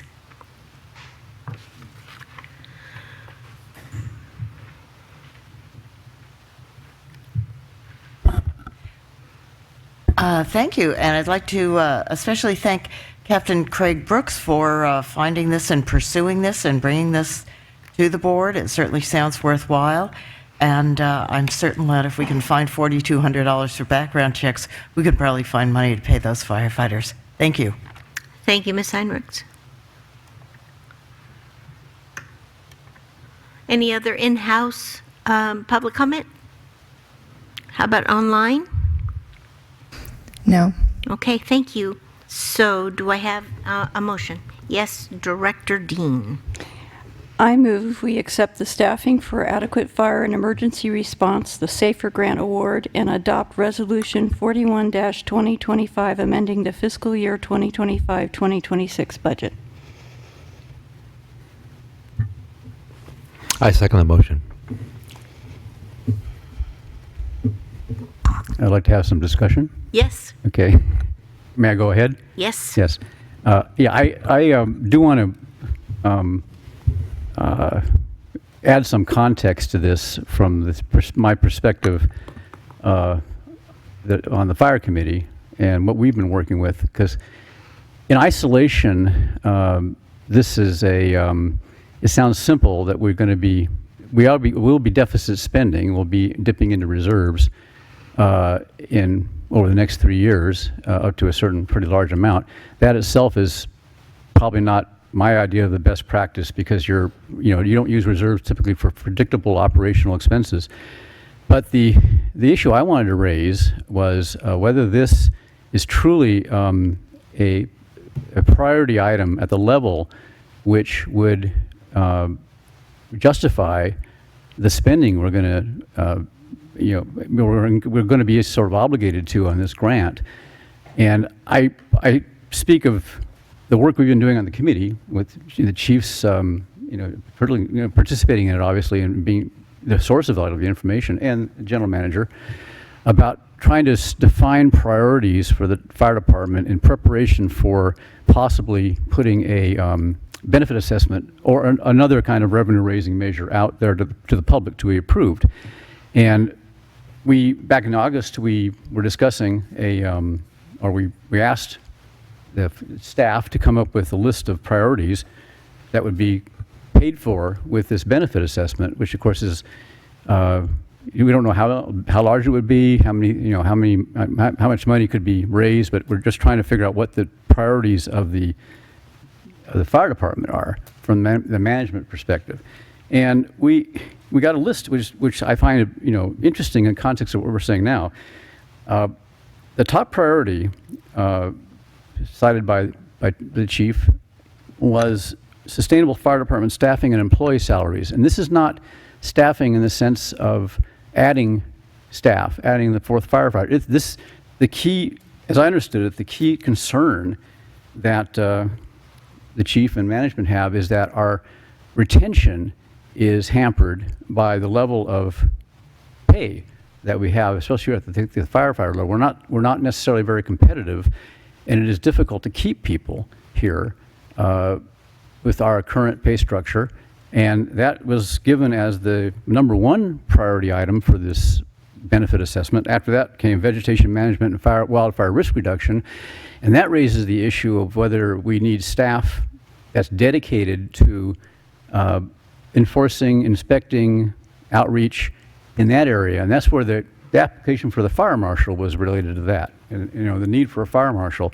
So that's another priority need. And there were like 4 or 5 other categories, like communications and learning systems, emergency response equipment and vehicles, community preparedness programs, and evacuation planning and routes, and fire station upgrades on this list. And the fourth firefighter was not part of that. And I wonder if what was going to happen is that we're going to start spending, dipping into reserves, and this will actually be a hindrance to having the money available for these other things that are really high priority with the public and with the fire department. It's not like we're, we can have our cake and eat it here, because the reserves are not infinite, as I think general manager was saying. And on another subject, the idea of going out of the area frequently raises the issue of, well, we are, as the chief noted, a one-engine department, and I went down to one engine, one station department, and it's not necessarily that practical to be leaving Cambria all the time to get job. You basically get some revenue, reimbursement revenue. So, because people, I'm not sure will be really happy that, Cambria Fire is always somewhere else, raising money or earning money. I mean, these are issues that come to my mind when I look at this. I also think that this is probably the last SAFER grant we'll get, because I think SAFER's subtly sending us a message that they can't keep doing this. We have to sort of get on if we're going to have the fourth firefighter, we have to somehow fund that fourth firefighter through our own resources, our own revenue, and raise revenue somehow. And, the idea that the fact that you have a third year only getting 35%, to my mind means SAFER says, okay, this is it, 9 years, your 9th year is your last year. So you have to figure out, if you really want this thing, want the fourth firefighter full time, you have to come up with the money on your own. So I'm inclined to step back. I mean, I don't think I'll win the vote here. I mean, I think everybody's on the other side, but I'm inclined to say, let's step back and not accept this and figure out what we really need, and then figure out how to pay for it in a broad sense, not just the fourth firefighter, but all the other things, and especially, I think, the compensation issue, which is a real issue. We can't just encumber money from the general fund, deficit spend, and then expect to be paying for other stuff that we also need, out of the same pot. So I really do appreciate. I appreciate Captain Brooks's work, and these applications are not. They're long and they're not simple to do, and it's in a great deal of initiative. But I also don't want the fact that we have this grant, presented to us, to I guess, kind of get us off track on meeting the really urgent needs of the fire department through more revenue. So that's why I kind of reluctantly will vote no. Director Dean, do you have something? Oh, I'm sorry. That's okay. Yes, Director Thomas. Yeah, thank you, President Scott, and really good insights, Director Gray. One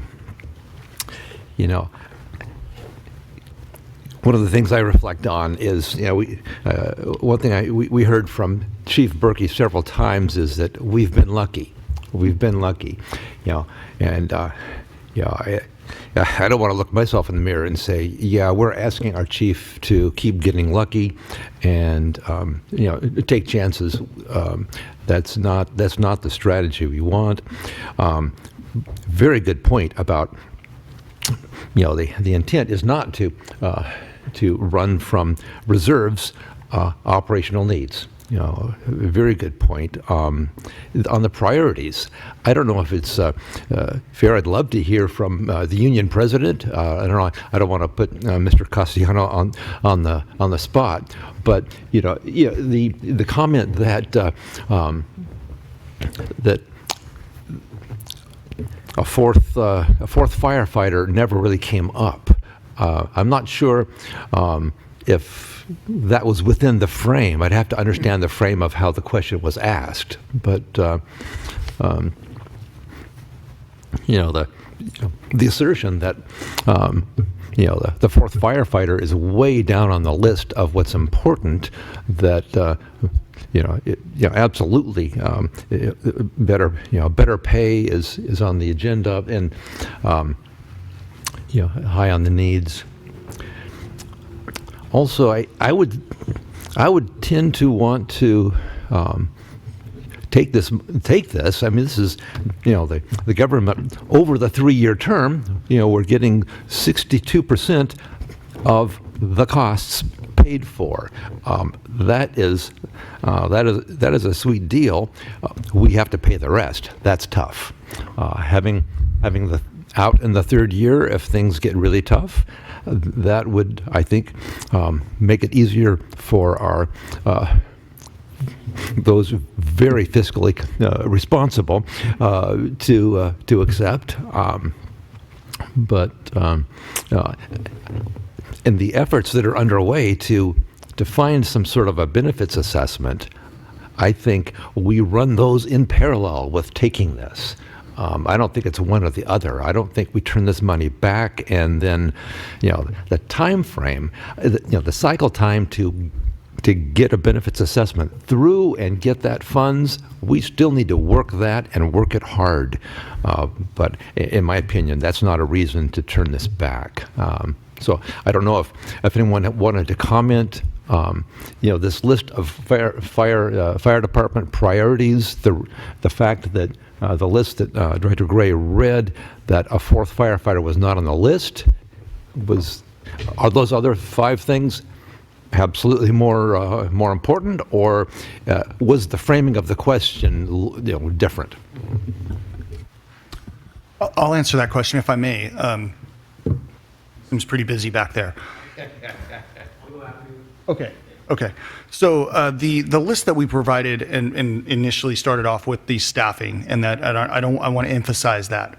We didn't specifically say a fourth firefighter, and again, we are looking at trying to figure out a way to get our firefighters paid essentially industry standard. And I say firefighters, but across the board, engineers, captains as well. And so in lieu of that, I understand the district, the challenges that the district faces currently, which that's why we're looking, moving forward with a potential assessment this next year. We're trying to figure out ways to fund these and get these firefighters essentially up to industry standard. In lieu of that, that's where this comes in. And we have an opportunity now to provide a better service for our community. While we look at those options, again, that's where I say it's a no-brainer and that's why it wasn't specifically noted on that, priorities list, but staffing was a general term that we try to use, again, just to talk about salaries, staffing. Those are the imperative needs of the fire department. President Scott, might I jump in real quick? Sure. I wanted to say thank you to Director Gray for his comments, and a lot of them are valid. I did want to touch on one point. When we do send an engine out of county, we are backfilling. So there's still an engine in Cambria, and we're still here to serve. And if we couldn't backfill, we wouldn't send. So I just want to make it clear to the public that we're not farming out the fire department and in terms of revenue generation while leaving the district uncovered. We would always have an engine in our district, even if we had an engine out of county. And if we didn't have that ability, we would not send them. Yes.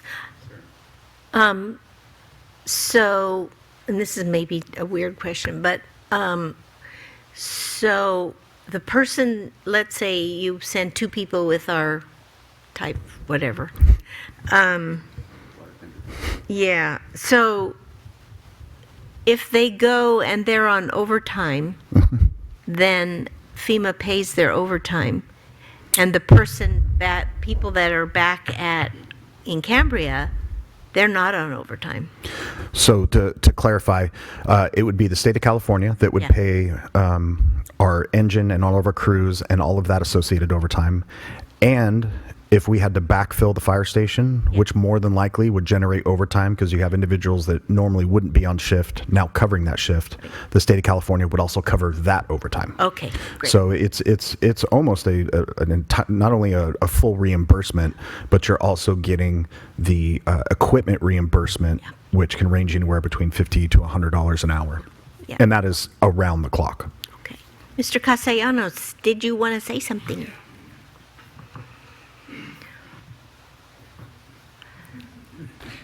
Hello, Michael Castellanos, Union President. My comment is I totally agree with you, Tom Gray. Of course, we need staffing. We need 4O. We're isolated. We need all the help we can get.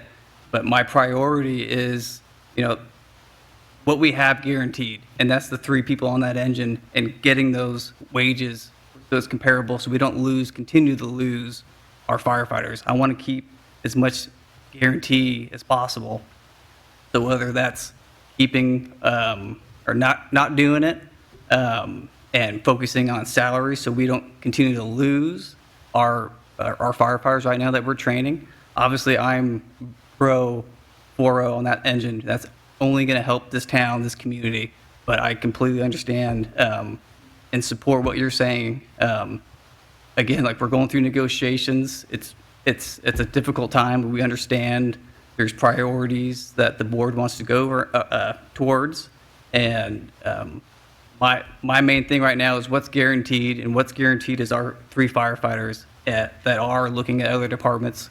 And I don't want to lose these guys. So if that's going to hinder our progression as a full-time staff, increasing our salaries, getting these guys to stay just that much longer, like if we can get people to stay for 5 years, 3 years, I'm happy with that. It's the training that takes away from the continued training of new people takes away our progression as a department. So I support the 4O, obviously, but my priority right now is what's guaranteed, and that's the men right here, men and women, and their salaries to keep them here. Okay. If that helps. But Yep, thank you. Okay. Yes, Director Dean. So I'm feeling like we're trying to balance, do we need a 4th firefighter, or do we need to keep the staff that we have now, increase salaries so they stay?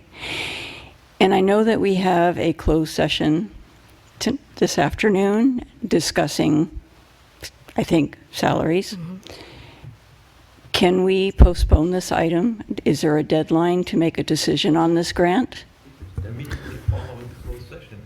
Yeah, can we come back from closed session and readdress this? I believe we can. There is a deadline. That's why we rushed to get this on the agenda. We had 30 days to accept the grant. And Mr. Brooks, I forget the exact date, but I think it's the 20th of this month is the deadline to accept the grant. So I'm sure we could table this agenda item and perhaps do closed session over lunch. I don't know how that works when you rearrange the agenda a little bit, but we could do closed session over lunch and come back okay. and revisit this. I think it'll be a quick closed session Okay. in regards to this. Oh, okay. Yeah. Mr. Carmel, does that sound like a good idea? Yes, it does, Madam President. Okay. Thank you. Okay, so do I need to withdraw my motion or just leave it on the table until we come back? Just leave it on the table. Yeah. Okay. Yep. All right. Well, thank you. That was a good suggestion. What I would like to do, since we have Mr. Geary here, would you like to do your report that is later on in the agenda so you can leave us? Okay. So that is agenda item 8B. No, 8B.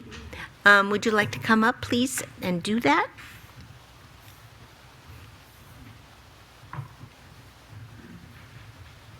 Thank you, President, and also the board, directors. I want to say, I know I've been MIA for a little while here. Just a lot of personal and different things going on. So with us in the FNR, we actually did bring in our third member. I believe Kyle Carver. He's already started. He's on, I believe, on his third week. Exceptional worker, and the load that we've picked up and continued with. He's been a real big asset to the department there. What we've been doing on the East Ranch, we've been spreading out all the chips that we've collected here in the past couple of months that were on the side of the dog park area. We've covered the whole East Ranch, all the way down from Highway 1, all the way down to our shop area. So they're all covered for this winter. That's my biggest concern, is making sure that, nobody ends up with dirty feet throughout the whole thing and flooding through there. And we also started on the West Ranch also. There was quite a few piles that were still left over from this last summer or last spring. So we did turn around and disperse all that. They should be finished up today on what we have out on the ranch. They went out there actually with the rakes and shovels to finish up the piles. There was only 4 at this point. We covered quite a bit, but I know with the forest grant, the one that's coming up here next year, we're going to end up with quite a few chips from that point. So it's going to be a big beneficial for us to turn around and use them on the trails to continue the stuff that we can't get to at this point. On that one there, we are actually going to be utilizing our chipper and our guys here during the winter to start more or less doing the west side of the Forest Loop Trail, the main road that goes all the way down to Victoria. There's an island there that our guys are going to be going in there and chipping and cutting out. We're going to be working, we got to get together with the fire department and have them come out and drop a couple trees just in different areas. And then we'll buck them up and we'll turn around and have everything chipped from that point and have access to it for the trails. Let's see. Just with everything that's been going on, I know it's just been hectic. We've been turning around and going after all the eucalyptus trees. That's another big one that we've had concerns from the community. We did start over by the East Ranch, by the dog park. We ended up going all the way down to basically down in there's the one spot over by the Oak Terrace mobile home park, or there's along the creek side. We ended up pulling those out. We ended up going all the way down to Highway 1, down along the creek side, down to that point where the bridge crosses over. And now we already have trees marked over off of Ramsey, because that's the other portion of our property there. We already have roughly about 60-something trees already marked on that spot. And those are those ones that are 6 inches and smaller.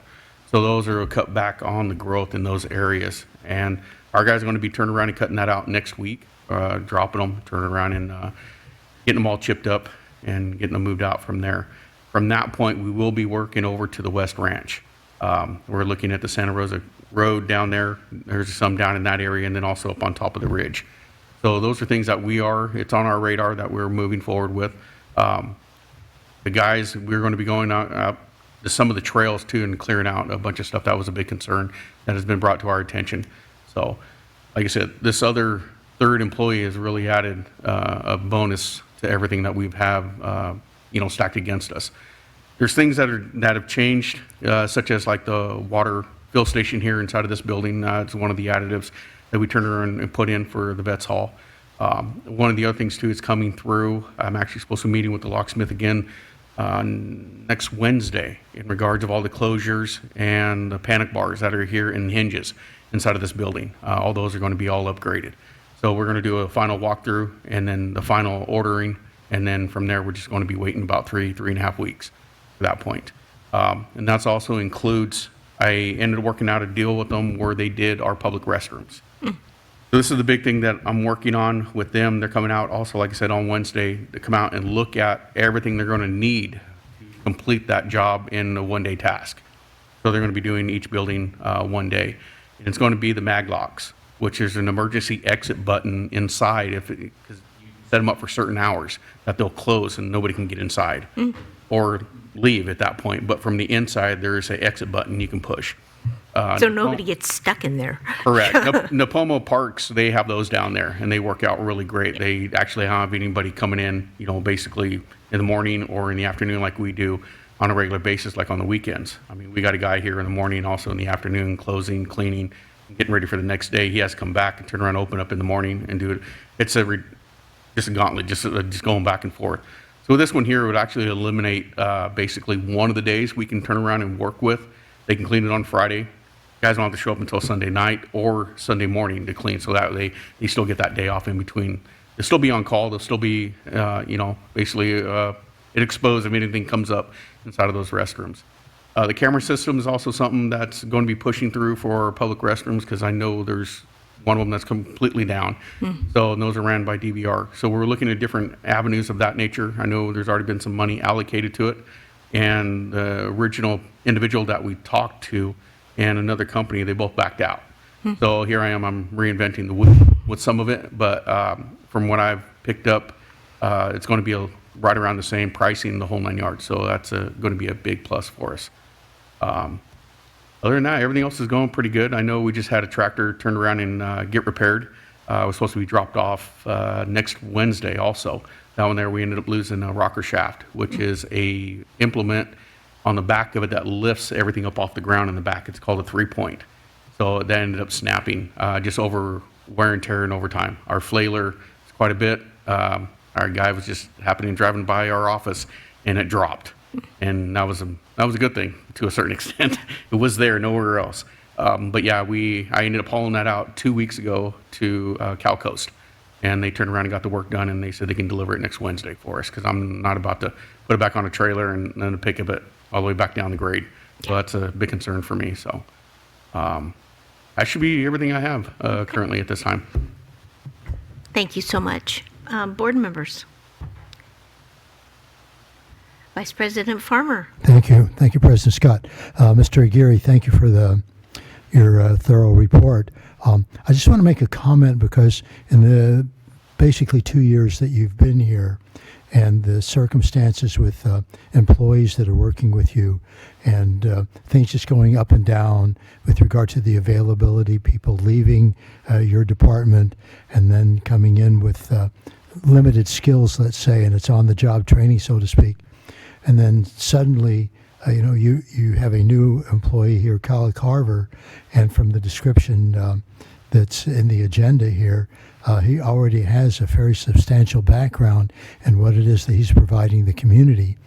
And right now, so you have 3 employees, whereas there's been times you were down to 1. How is this affecting, as kind of maybe sounds like a question that already answers itself, how is this affecting you? How is this affecting morale in your department with regard to being fully staffed and having somebody coming in with talent already available? So when we ended up doing that interview process, I had one of my staffing maintenance tech sit on that panel. And when we made a rough decision on who it was, there was pretty much a good excitement on his behalf. But once we got him here, literally his hands dirty and getting involved, I mean, the morale is picked up. There's actually, what I look at is basically we got an additional 8 hours of work with, the original 8 hours with the other two guys that were there, the 16 hours. So if you turn around and look at it, I mean, they're excited because we're actually seeing things progress. Moving forward, our projects, our different little projects, our big projects. If we had two people, we wouldn't be able to be doing what we're doing right now. It would be dauntless. I mean, it would just be endless of the amount of time that we would need to turn around and get it completed. So yeah, with him coming in, it's been a big plus for everybody. And as for myself, it leaves me doing a lot more of the small things. Like this morning here, I ended up replacing the brakes on one of the pickups because they went out this last week or a couple days ago, and I turned around and replaced those. With him, he actually was able to benefit the team by going out and already starting doing things besides waiting for the other third person that was in here setting up extra chairs and tidying up what we needed, other requests. So it is a big plus having that third person and him committing. The three people that are here, they are residents here in Cambria. So it makes things a lot easier. So if there's anything that comes through, we're able to make a phone call. They're right around the corner, and it's within 5 minutes. And all three of them are eager to drop everything that they're doing to come in and to assist with our department. Great. Well, I just want to wish you and your staff all the best moving forward. Any other board members? Okay, thank you so very much. Any public comment on this report? In-house? Ooh. Online? Yeah, online? No. Okay, thank you. So let's go ahead and adjourn to our closed session. And let's come back at 1 o'clock. Do we have to take public comment on the closed session? Yeah. Before adjourning? Yeah. Yeah. So we'll be back at 1 o'clock. Is there any public comment on the closed session? Any online? No. Okay. Great. All right. Thank you.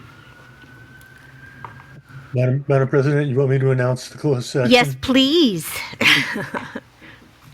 Thank you. The board will now adjourn to closed session for a conference with its labor negotiator pursuant to Government Code Section 54957.6. The district's negotiator is General Manager McElhaney. The employee group is the IAFF Locals 4635. Thank you. Thank you so much. Okay, this is agenda item 11A.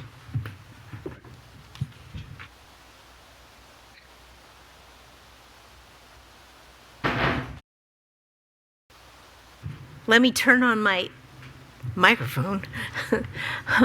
Okay, welcome back. We are reconvening after our closed session, and Mr. Carmel, can you report out after closed session, please? Absolutely, Madam President. The board just concluded a closed session for a conference with its labor negotiator pursuant to Government Code Section 54957.6. The district's negotiator is General Manager McElhaney. The employee group is IAFF Local 4635. No action was taken.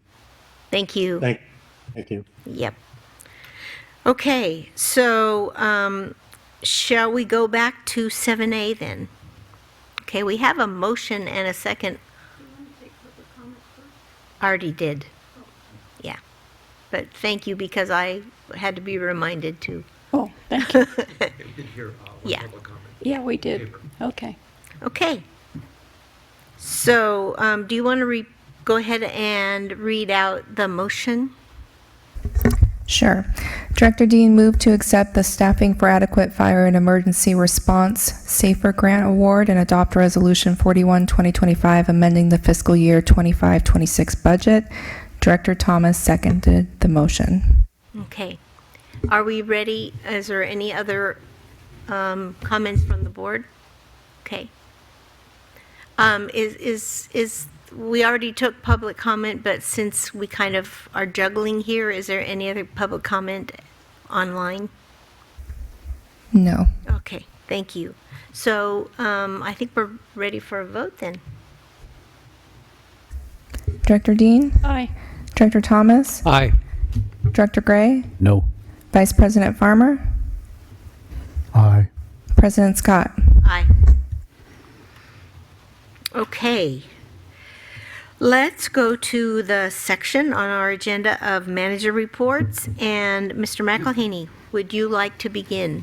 And let me just ask, prior to your doing that, are you here for a special agenda item? We are so thrilled to have Welcome. you here. Welcome. And what is your name? Oh, hello. Welcome. Yeah. Okay, Mr. McElhaney. Thank you, Madam President. Agenda item AA, which is the general manager report. We started with the summary of the Stewart Street tank failure and boil water notice, which we touched base on with the chief earlier today. That was a result of a transducer level failure, basically like your toilet bob that lets you know when your tank is full and when it's filling, and it shuts off that filling.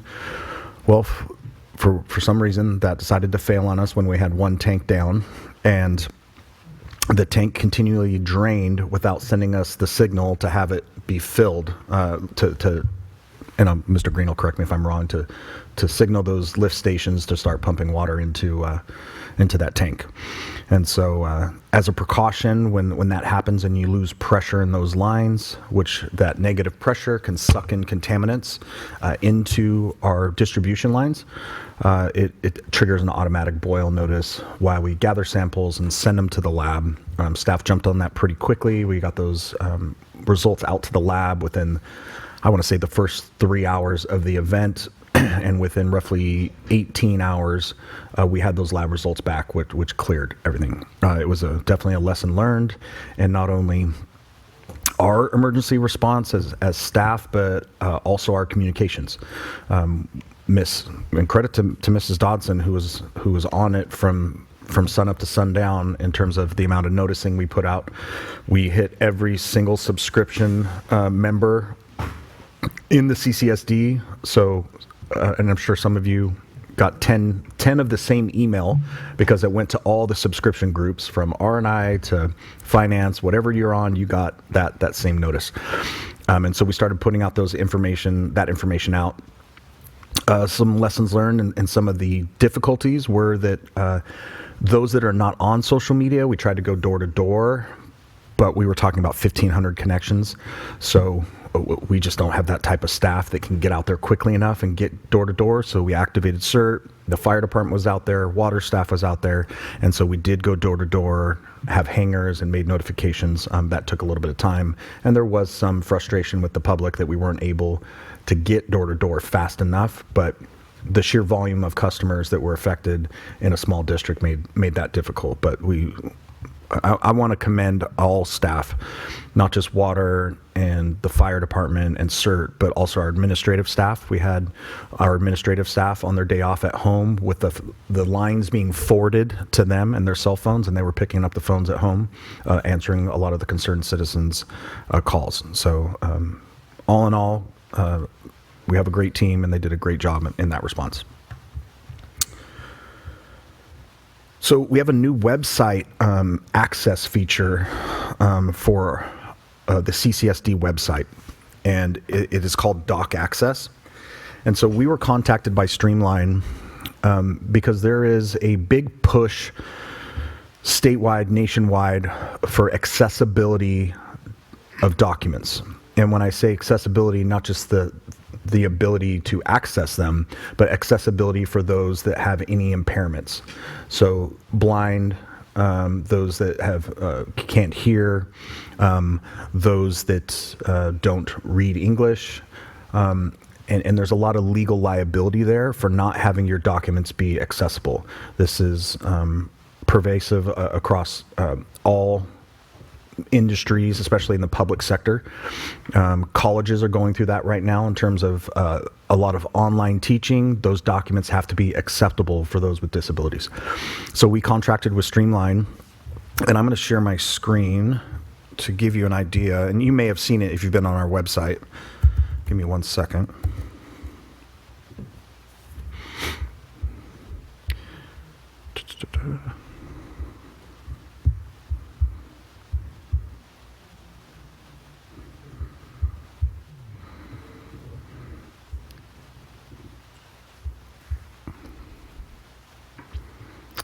Okay, so there's obviously my general manager's report. And here's our response to our information hold for the water reclamation facility. So as you can see, there's several documents here that are uploaded to that information hold. When you click on that information hold, it will open up and you will see, and I know it's difficult to see there on the screen, on the top left, there's a printer-friendly view that you can click. And you also, over on this right-hand side, if you'll see this tab, there's an ability to translate. And we can select almost any known language to translate it to. I click Spanish. And now this document has been translated into Spanish on our website. That can happen with Slovenian, and it will translate it there as well. So there's a lot of different accessibility features here, and it's great for our Spanish-speaking community members that, you know, even documents that were written 20 or 30 years ago that we have on our website can be translated to Spanish almost instantly. Also has a screen reader for those that are visually impaired, and so it's a huge asset to the district, and I think quite a nice feature, and that was Mrs. Dodson's hard work on pursuing that. May I ask a question about that in particular? Yes. Because this morning I wanted to go on and print my agenda, and I couldn't just get the agenda. It had the whole thing on the side. And so when you want to print just the document, do you have to do something special?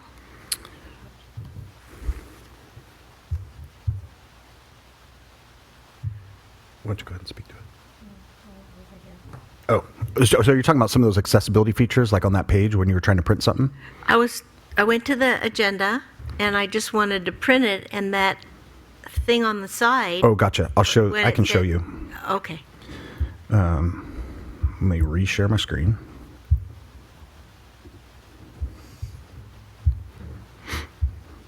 There is a small area on that right-hand tab that will allow you to print.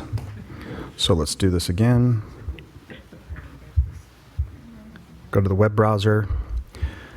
I know it's hard for you to see, but if right here, there's the ability to print, and you can print that. Okay, so it's in that list. Correct. Okay. Yeah, and it's a little printer icon. Oh, yeah. I'm blind, kind of. I didn't notice it either. Oh, thank you. Thank you.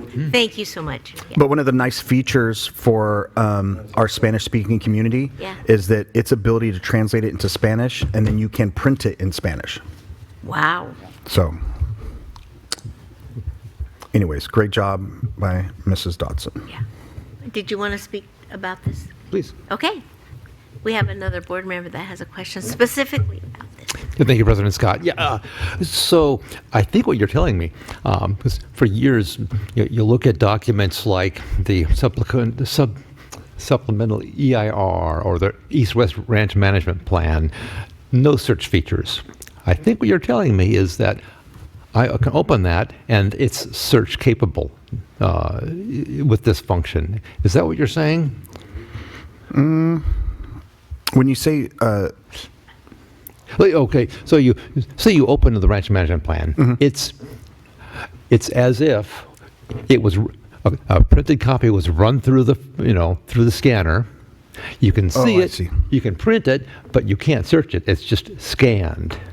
correct. So I believe that if we were to take that example that you're using, and when you scan a document, you're not able to highlight it or search it because it's not a traditional original PDF version.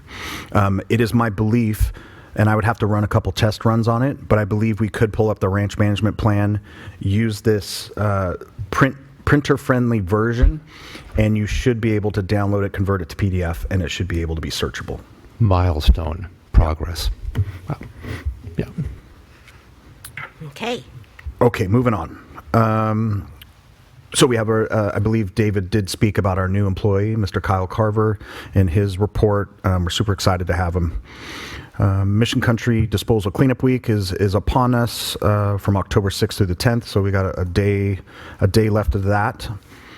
You'll see several public records requests, which have kicked up quite a bit over the last few months. And Mrs. Dodson has worked hard on responding to those along with our district council.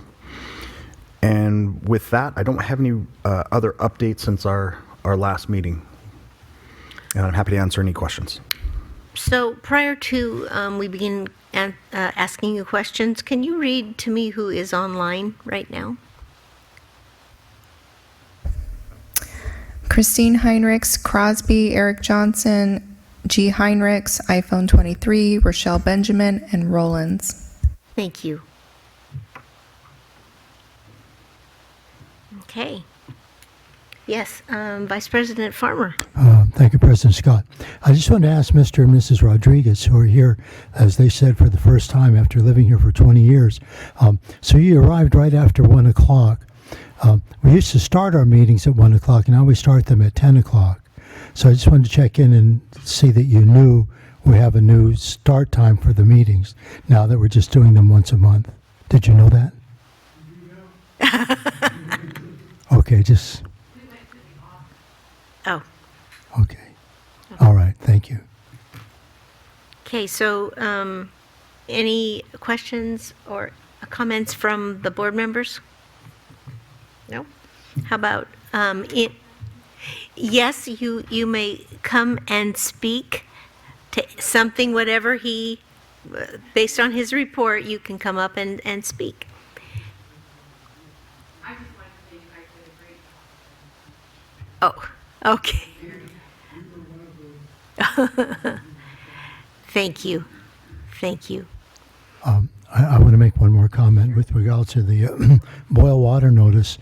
They just had something similar down in Morro Bay. I know the circumstances were different, but the ultimate result was that folks in Morro Bay also were ordered to boil their water as well. So it's not unique to us.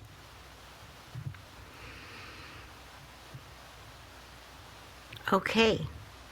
And nobody online, right, for public comment? No. So we already had the F&R manager's report. So let's go to 8C, which is the finance manager. Oh, Miss Denise is not here. Yeah, I am not she. So I think our general manager is going to do it. I am on the hook, Madam All right. President. Oh, so agenda item 8C, correct? Mm-hmm. Okay. Agenda item 8C is the finance manager's report. It contains our expenditure report, some of the director compensation, and some of our account balances. I spoke with Miss Fritz, who is on a short little vacation, enjoying herself and her daughter. You will see that our fund balances are a little low. This is common for this time of year. Our expenditures are exceeding our revenues because our property taxes aren't in. So you will see some dips in our fund balances, and that's not uncommon during this time of year. Our account balances are there in terms of the Bank of New York Mellon payroll and some of the veteran halls reimbursements, revenues. And then you will see our outstanding wastewater COP bond, outstanding debt service, and some of the ECMs that we've been working on. You will see in future expenditure reports some additional invoices from PG&E. The SST project is underway, and they're doing quite a bit of work, but we've been kind of stagnant in terms of our invoicing on PG&E. They've been a little behind, and so we just had a couple different invoices come through for PG&E. We haven't paid a payment since May. We have not made a payment to PG&E since May, and that was a little strategic on our part because we wanted to see some actual work get done instead of all the equipment sitting in the yard for so long. So those invoices are now rolling, so you will start to see a lot more movement on those funds being spent for the SST program. Okay. And with that, I will do my best to answer any questions on the finance manager's report. Board members? No? How about in-house public comment? No? How about online? No. All right, great. Thank you, Ms. Fritz. Okay. All right. Mr. Green. Great, thank you. For today's utility report, I'll keep it kind of brief. I'm sure there's a lot of questions. We've covered a lot of ground as far as our construction at the SST and at the WRF as well. Wastewater, we're running operations on a single train. What really reflected that operation was the PG&E bill. You'll see that's considerably less. Well, that's we're operating on one aeration basin and one clarifier. So with that, there was a lot of reduction on electrical costs there. We're still having issues with the wipes coming into our influent grate now. So again, I advocate to spread the news every month about please don't flush wipes, even if they are flushable wipes. There's really no flushable wipe out there on the market. Wastewater's also worked on some preventive maintenance in preparation for the wet season at lift stations, rewinding some pumps and doing some other things at the wastewater treatment plant while we have that one treatment train offline, replacing valves, some of those other things here that we're taking advantage of, the non-op of part of the system, and then wet weather preparedness then at the same time also. We've had a staggering amount of PG&E interruptions in service. It seems like every week we lose a section of town or the majority of town.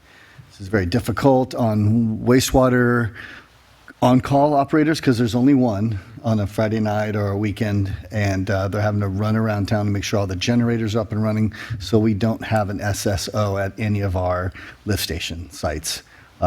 We've got some of our generators on automatic run. SSO? Sanitary sewer overflow. Okay. That and boil notice is you never want to say those as a utility director out loud. But so yeah, that's a sanitary sewer overflow. So when those interruptions in service happen, the first thing we have to do is dispatch and make sure that we have electrical power still operating the lift station so we don't have one of those events. So yeah, I'm just calling that out because we've had a lot of on-call operator time, on water and wastewater side. Verifying outages and turning on generators. And usually when that happens, we don't really trust SCADA for the first couple hours because that electrical shut off and immediate turn on can alter true metrics that are being out. So we go out to every physical site we have, water or wastewater, and make sure that we have power or that it's operational and we're not near overflow or that our tank's almost empty. So those are some of the things that we encountered during those PG&E outages. We also replaced a manhole on the Santa Rosa Trail there by Lift Station B. It looked like it had been kind of messed with, I guess, for lack of a better term. Yeah, there was some concrete that was chipped away, so we put a new manhole lid on that and remortared around there. Also, with all the going on at the plant, the preventive maintenance, we did get out and do 5,912 lineal feet of jetting in the distribution system there, and also just a couple feet short of 1,700 feet cambered in the system also. So great job to the collections crew doing that. On the water side, we've discussed the boil notice. Again, we had a 2017 transducer, which was fully intended on being replaced with that second tank that we're going to install. Obviously, we've taken the first one offline. So that piece was going to get replaced in February. Well, it didn't make it, and thus we had this boil notice. So anytime we reduce pressure to 25 PSI or less anywhere in the distribution system, there's a mandatory boil notice, okay, whether you have bacteriological problems or not. So that's why we issued that mandatory notice. Fantastic job by staff. I was out of town, unfortunately, for this.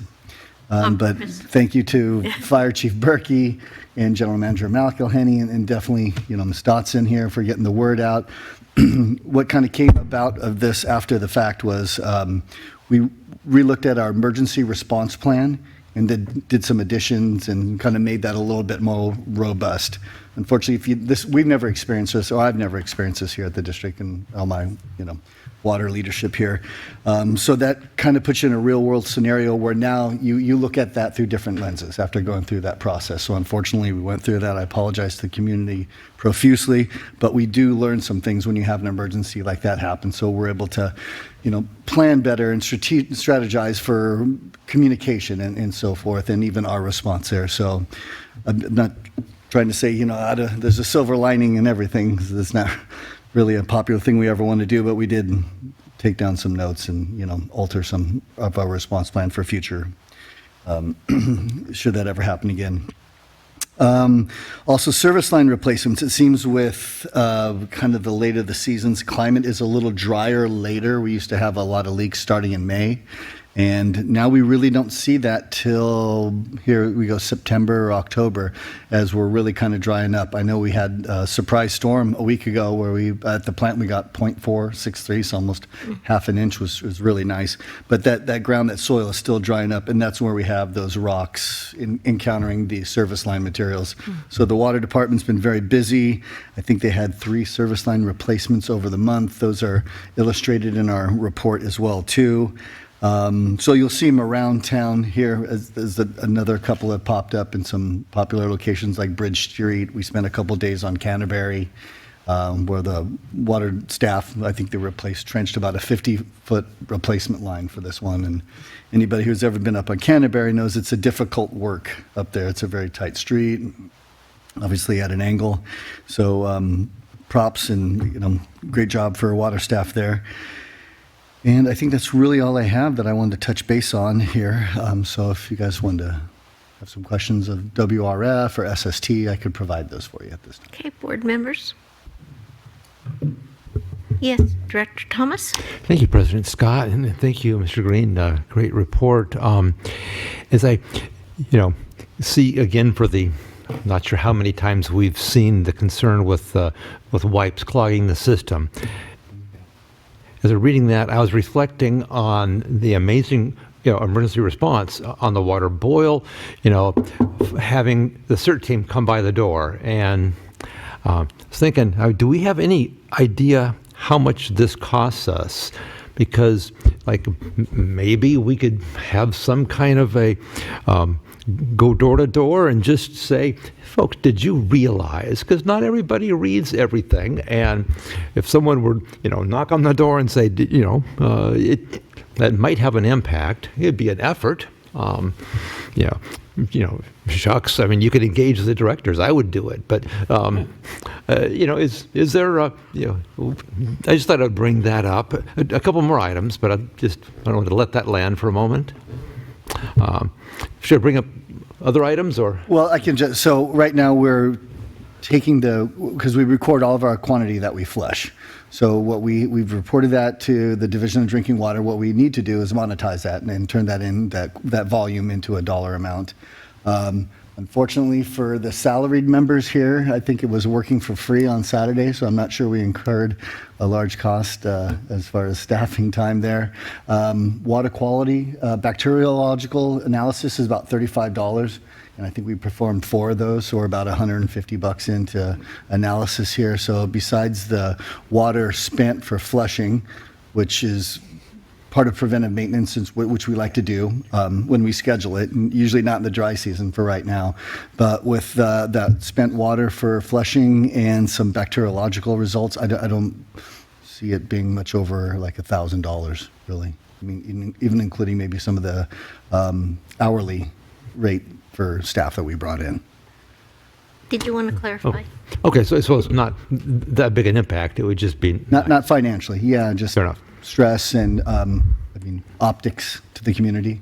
Okay. Yeah, 2 other questions. But first, just echoing the outstanding emergency response from the boil water notice. And the experience I have with SCADA systems, when a transducer goes out, a tank level or any other transducer goes out, the operator gets an alarm of the transducer failure. Mm-hmm.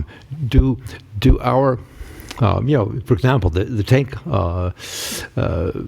transducer failed.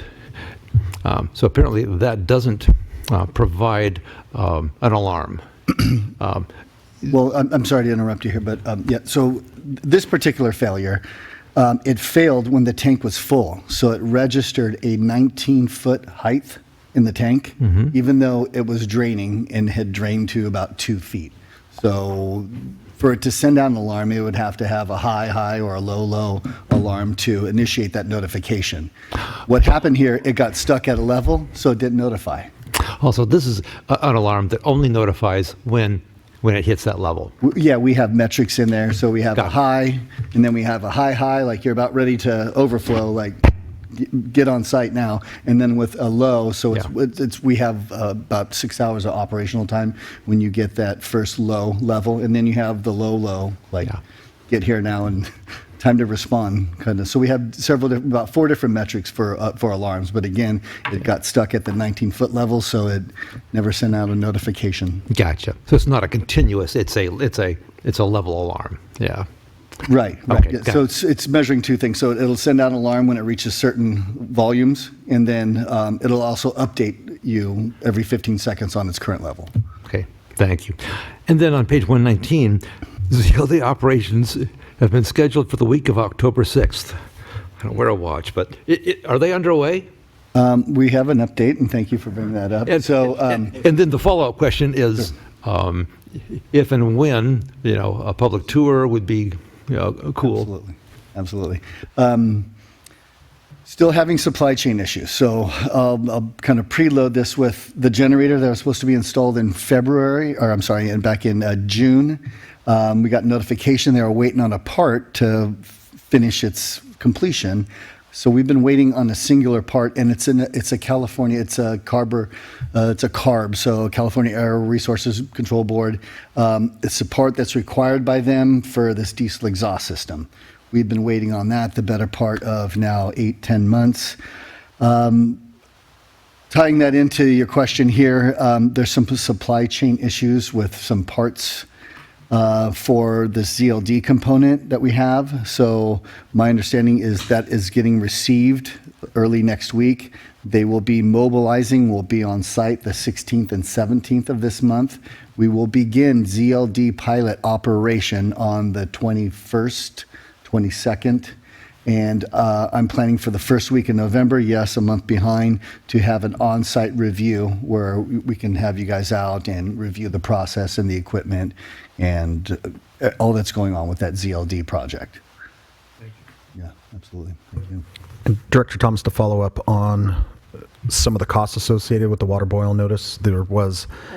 And I'm sorry, my question wasn't about that. My question was just reflecting on the amazing response. Like, what is the flushable wipes clogging our system? I see. Costing us? How big an impact is it?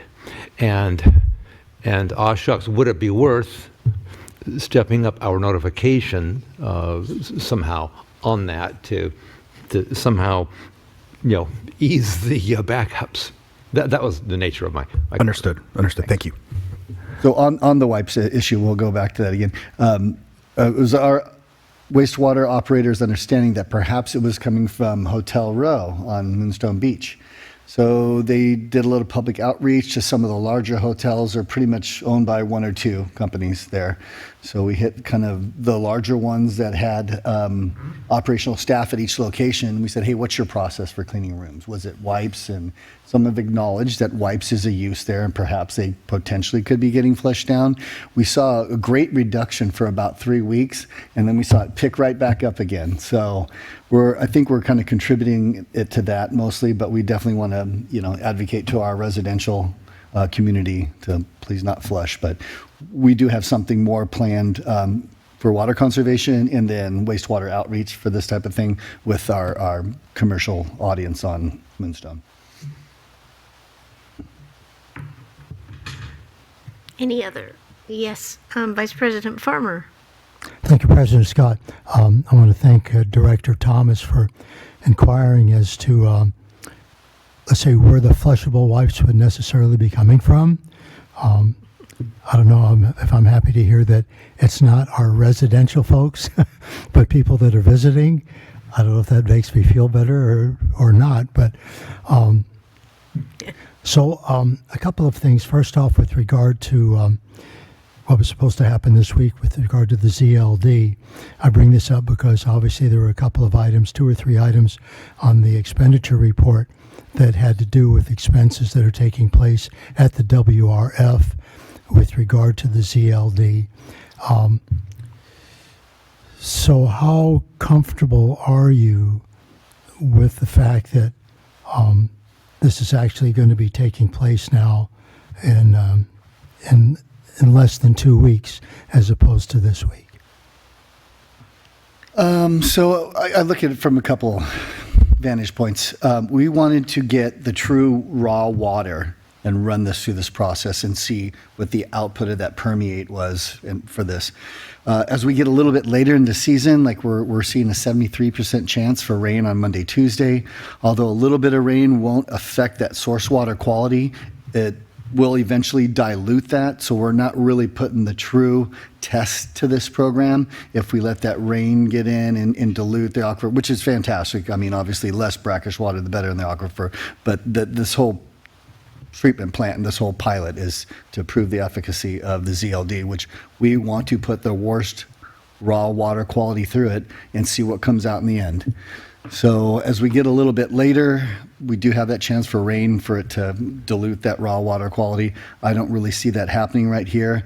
So it's not a huge miss for us. But obviously, when we schedule things, I'd like to perform it. I mean, you see my projects, we like to come in on time and under budget, and this has just gotten pushed back and pushed back and pushed back. So I think the optics of it are really poor as well. So I'm just excited to run this so that way we can validate electrical consumption, chemical consumption, and then really provide us the efficacy of the CLD. Because it's a huge global problem right now, is brine and concentrate from desalination or brackish water treatment. So, as is, raw water source, true potable raw water source is really a global issue right now. So, this is a couple of the metrics that we need to really make this plant operate efficiently. Well, let me just say this much, Mr. Green. For the sake of the community and especially for you, since you have quite a bit of time and energy committed to this project, let's hope that the time element works in your favor. Appreciate it. Thank you. Yes. So I want to ask you real quickly about on page 116 with regard to a leak there at Randall and St. James. The reason I bring this up is because I've lived here almost 39 years, and I couldn't tell you how many hundreds, and that's probably an underestimation, how many hundreds of times I have walked by that corner. Mm-hmm. Obviously, it's going downhill. And it would be wet like in June and July. And my first thought was, there must be an underground spring here. And I still believe that that's the case. But apparently there was some type of leak that took place there. So am I out of line in thinking of all those years where I would see water there when it hadn't rained for a couple of months, that it was an underground spring? So there are a few artisans or underground springs that do exist. I know at the top of Ellis, if you guys want to go on the Wayback Machine, about 7 years ago when I started, it was a Pine Dorado Friday. And the guys were on the way out of town. Someone said, "Hey, there's a little leak on top of Ellis." And we got up there, and the pavement was lifting off the ground by about 6 inches to a foot. So we isolated that and repaired that. When we got down to that was what they call a hot tap for a hydrant.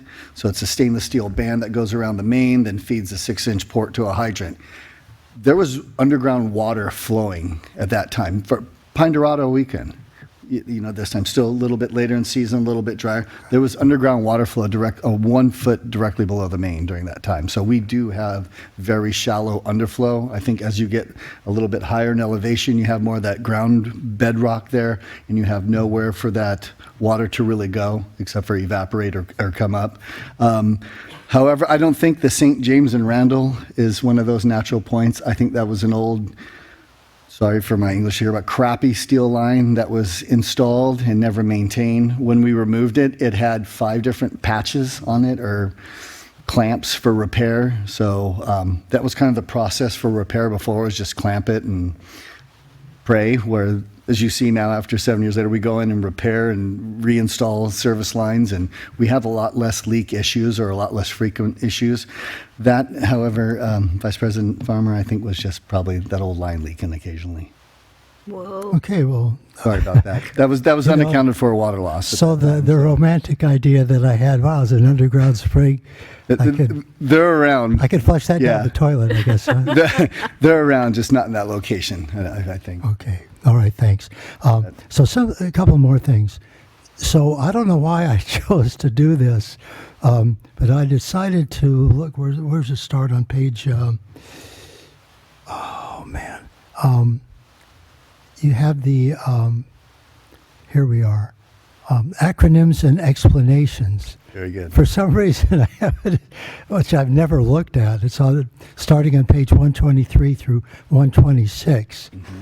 And I was kind of surprised when I got down here to the W's, and there's nothing for the WRF. Now, there is for the ZLD, but so how come there's nothing for the WRF? We could add that acronym in there. I think we've discussed it so much, and we've belabored the different nomenclatures we provided it over the years. I think we just consider that like a theorem or a postulate or a given, you know. Okay, well, considering how much it costs us, at least it deserves a place in the acronym explanation. We've got room to add another acronym in there, so we can do that. Okay, thank you. And, and then, sorry, I don't know why I'm laughing. On page 129, and I know I've brought this up before, it's just a concern of mine with regard to the last 10 years of the well levels of San Simeon Creek. And the only time in the past 10 years that the water has gone up during September has been this past year. And I realize that the explanation is, and understandably so, that we're utilizing the water from Santa Rosa Creek, the wells from Santa Rosa Creek a little bit more. But it just seems strange to me that this is the only time that the water level in San Simeon has gone up, whereas every other year in the past 10 years it's gone down at this particular period of time. Well, Vice President Farmer, that's fantastic. What you're not seeing here is the 15th through October first dip, which is our latest well reading, where it's a 2.5 foot drop. So while you do see that spike up for the first half of September, and it's kind of beginning in late August, really, as that rebound comes up. Right. That is directly correlated to aquifer management, us shutting down and kind of saving the San Simeons while we directly draw from the Santa Rosas. Also, I really want to say, with this leak detection and the L-band satellite and all that we've done, I mean, we've eliminated a lot of leaks that weren't surfacing, that we weren't there. So I think you're seeing even if you look at our production daily, we're about 4 to 450 when the weekends come up. Obviously, the scarecrows have brought a little tourism up. We're spiking at 5, but we have consistent production days, where if you look at previous years, you'll see 100 to 150 to 200,000 gallons a day spikes. So we're a lot more consistent. I think our unaccounted for our water loss has been reduced greatly, I mean dramatically. And I think that all helps along with aquifer management, seeing that spike come up. But when we show you that illustration for as it's come down on October 1st, about 2.5 feet on San Simeon's, you're seeing that seasonal decline that we're used to, but that we're used to seeing a little bit earlier, because we have in the past, I mean, prior to the last couple of years, just kept drawing the San Simeon down. Well, I will say this, and this just popped into my head. Obviously, we had less rain than normal this past season, and yet the well level is fairly high compared to the other years. Mm-hmm. I don't know if this is due to the quality of conservation measures that members of our community are still using. But I think it's quite encouraging that even though we had less rain than usual, the amount of water in the San Simeon wells is higher than the majority of the years that we've had in the past 10 years, which is very encouraging. It's very encouraging. Again, I think you'll start to see that seasonal decline in there. And if this were year one out of a 3 or 4 year drought phase, I'm still a little bit concerned if we don't get that above average rainfall for the following winter or storm event. Yeah, for sure. Okay, thank you. Or maybe people have freaked over their bills and they're using less water. Yeah, I guess money is a motivating factor. Yeah, thank you. Ultimately, yeah. I can, President Scott, felt like that was a little jab. We to touch base on that, Yeah. obviously there's been some social media posts and a Case Blue Eye story about some of the spikes in bills. There was some integration errors that caused spikes in some large spikes in some bills. I've spoken with our administrative staff, and they've been reaching out to those that have come to us with those spikes and investigated them. A lot of them have been corrected, and new bills been sent out, and they're happy. Feel free to call the CCSD, email myself or Mr. Green or the admin staff, and there's a contact number and extension that I'll read now if that's okay. What does it say? Never mind. 805-927-6223, extension 110. And so a lot of those bills are have been corrected, and we're working through those little hiccups. But there's, I would say, out of all the connections in the district, we've had maybe about 50 customers that were affected. So while unpleasant and frustrating for some of those customers, we're addressing it. Yeah. And articles in publications that are just making us scratch our heads, but yes. Your voice dropped down just a little bit when you said the extension number. Could you say it again, please? Extension number 110. Thank you. They texted me the number and it started with 905, and I got confused, but they had a typo in their text message. Oh.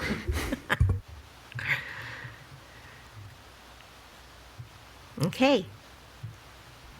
Yes. And I quit watching social media. Yeah. That's the other thing that we have to do. Anybody else? Okay, any public comment on this report in-house? How about online? No. Okay. Thank you very much, Mr. Green. That was wonderful. Thank you, guys. Appreciate it. All right.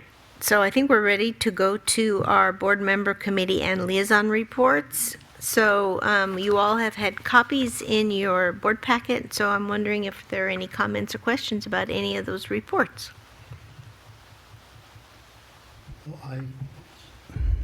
Director Dean? Oh, I think Vice President Farmer started to speak.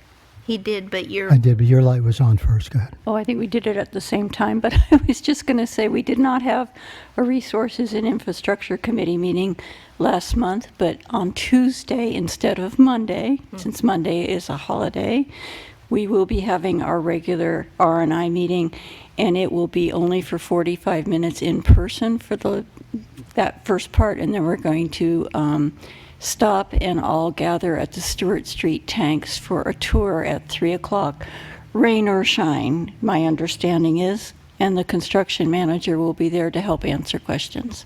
Great. Thank you. Yes, Director, Vice President Farmer. Thank you, President Scott. I'm embarrassed to say this. And I don't know who was proofreading my report from the North Coast Advisory Council, which obviously is me. And I totally messed up here in the second paragraph. What page? Oh, I'm sorry. This is on page 149. Okay. Where it says, I'll wait till everybody scrolls there. Not that it's a life-threatening thing or anything, but Chair Galloway then introduced Lisa Galloway.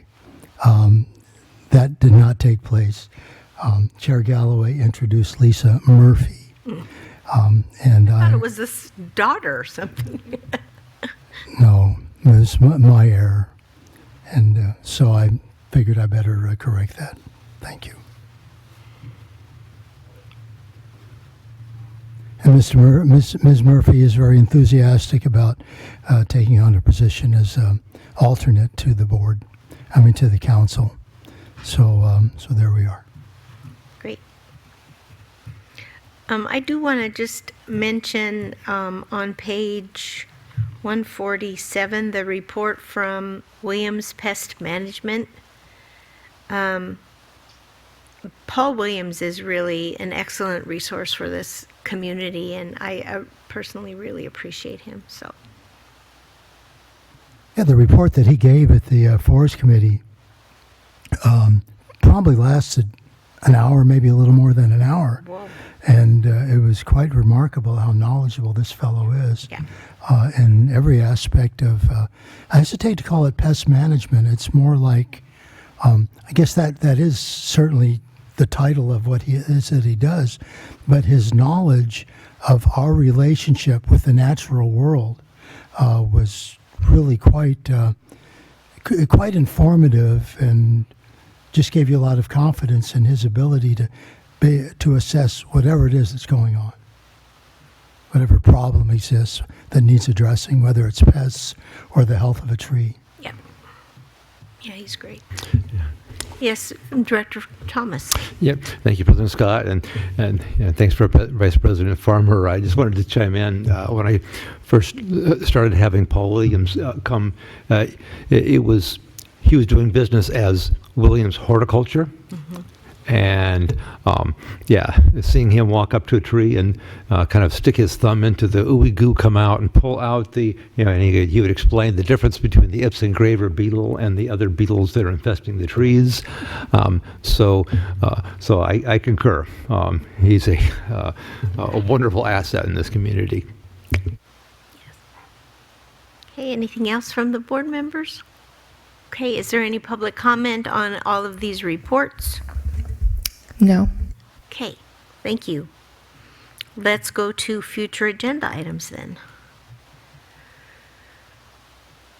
I don't see anybody's lights. Nope. Do we have any idea what you're expecting to come next month? Yes, please. Ms. Dotson, would you let us know what's coming next month?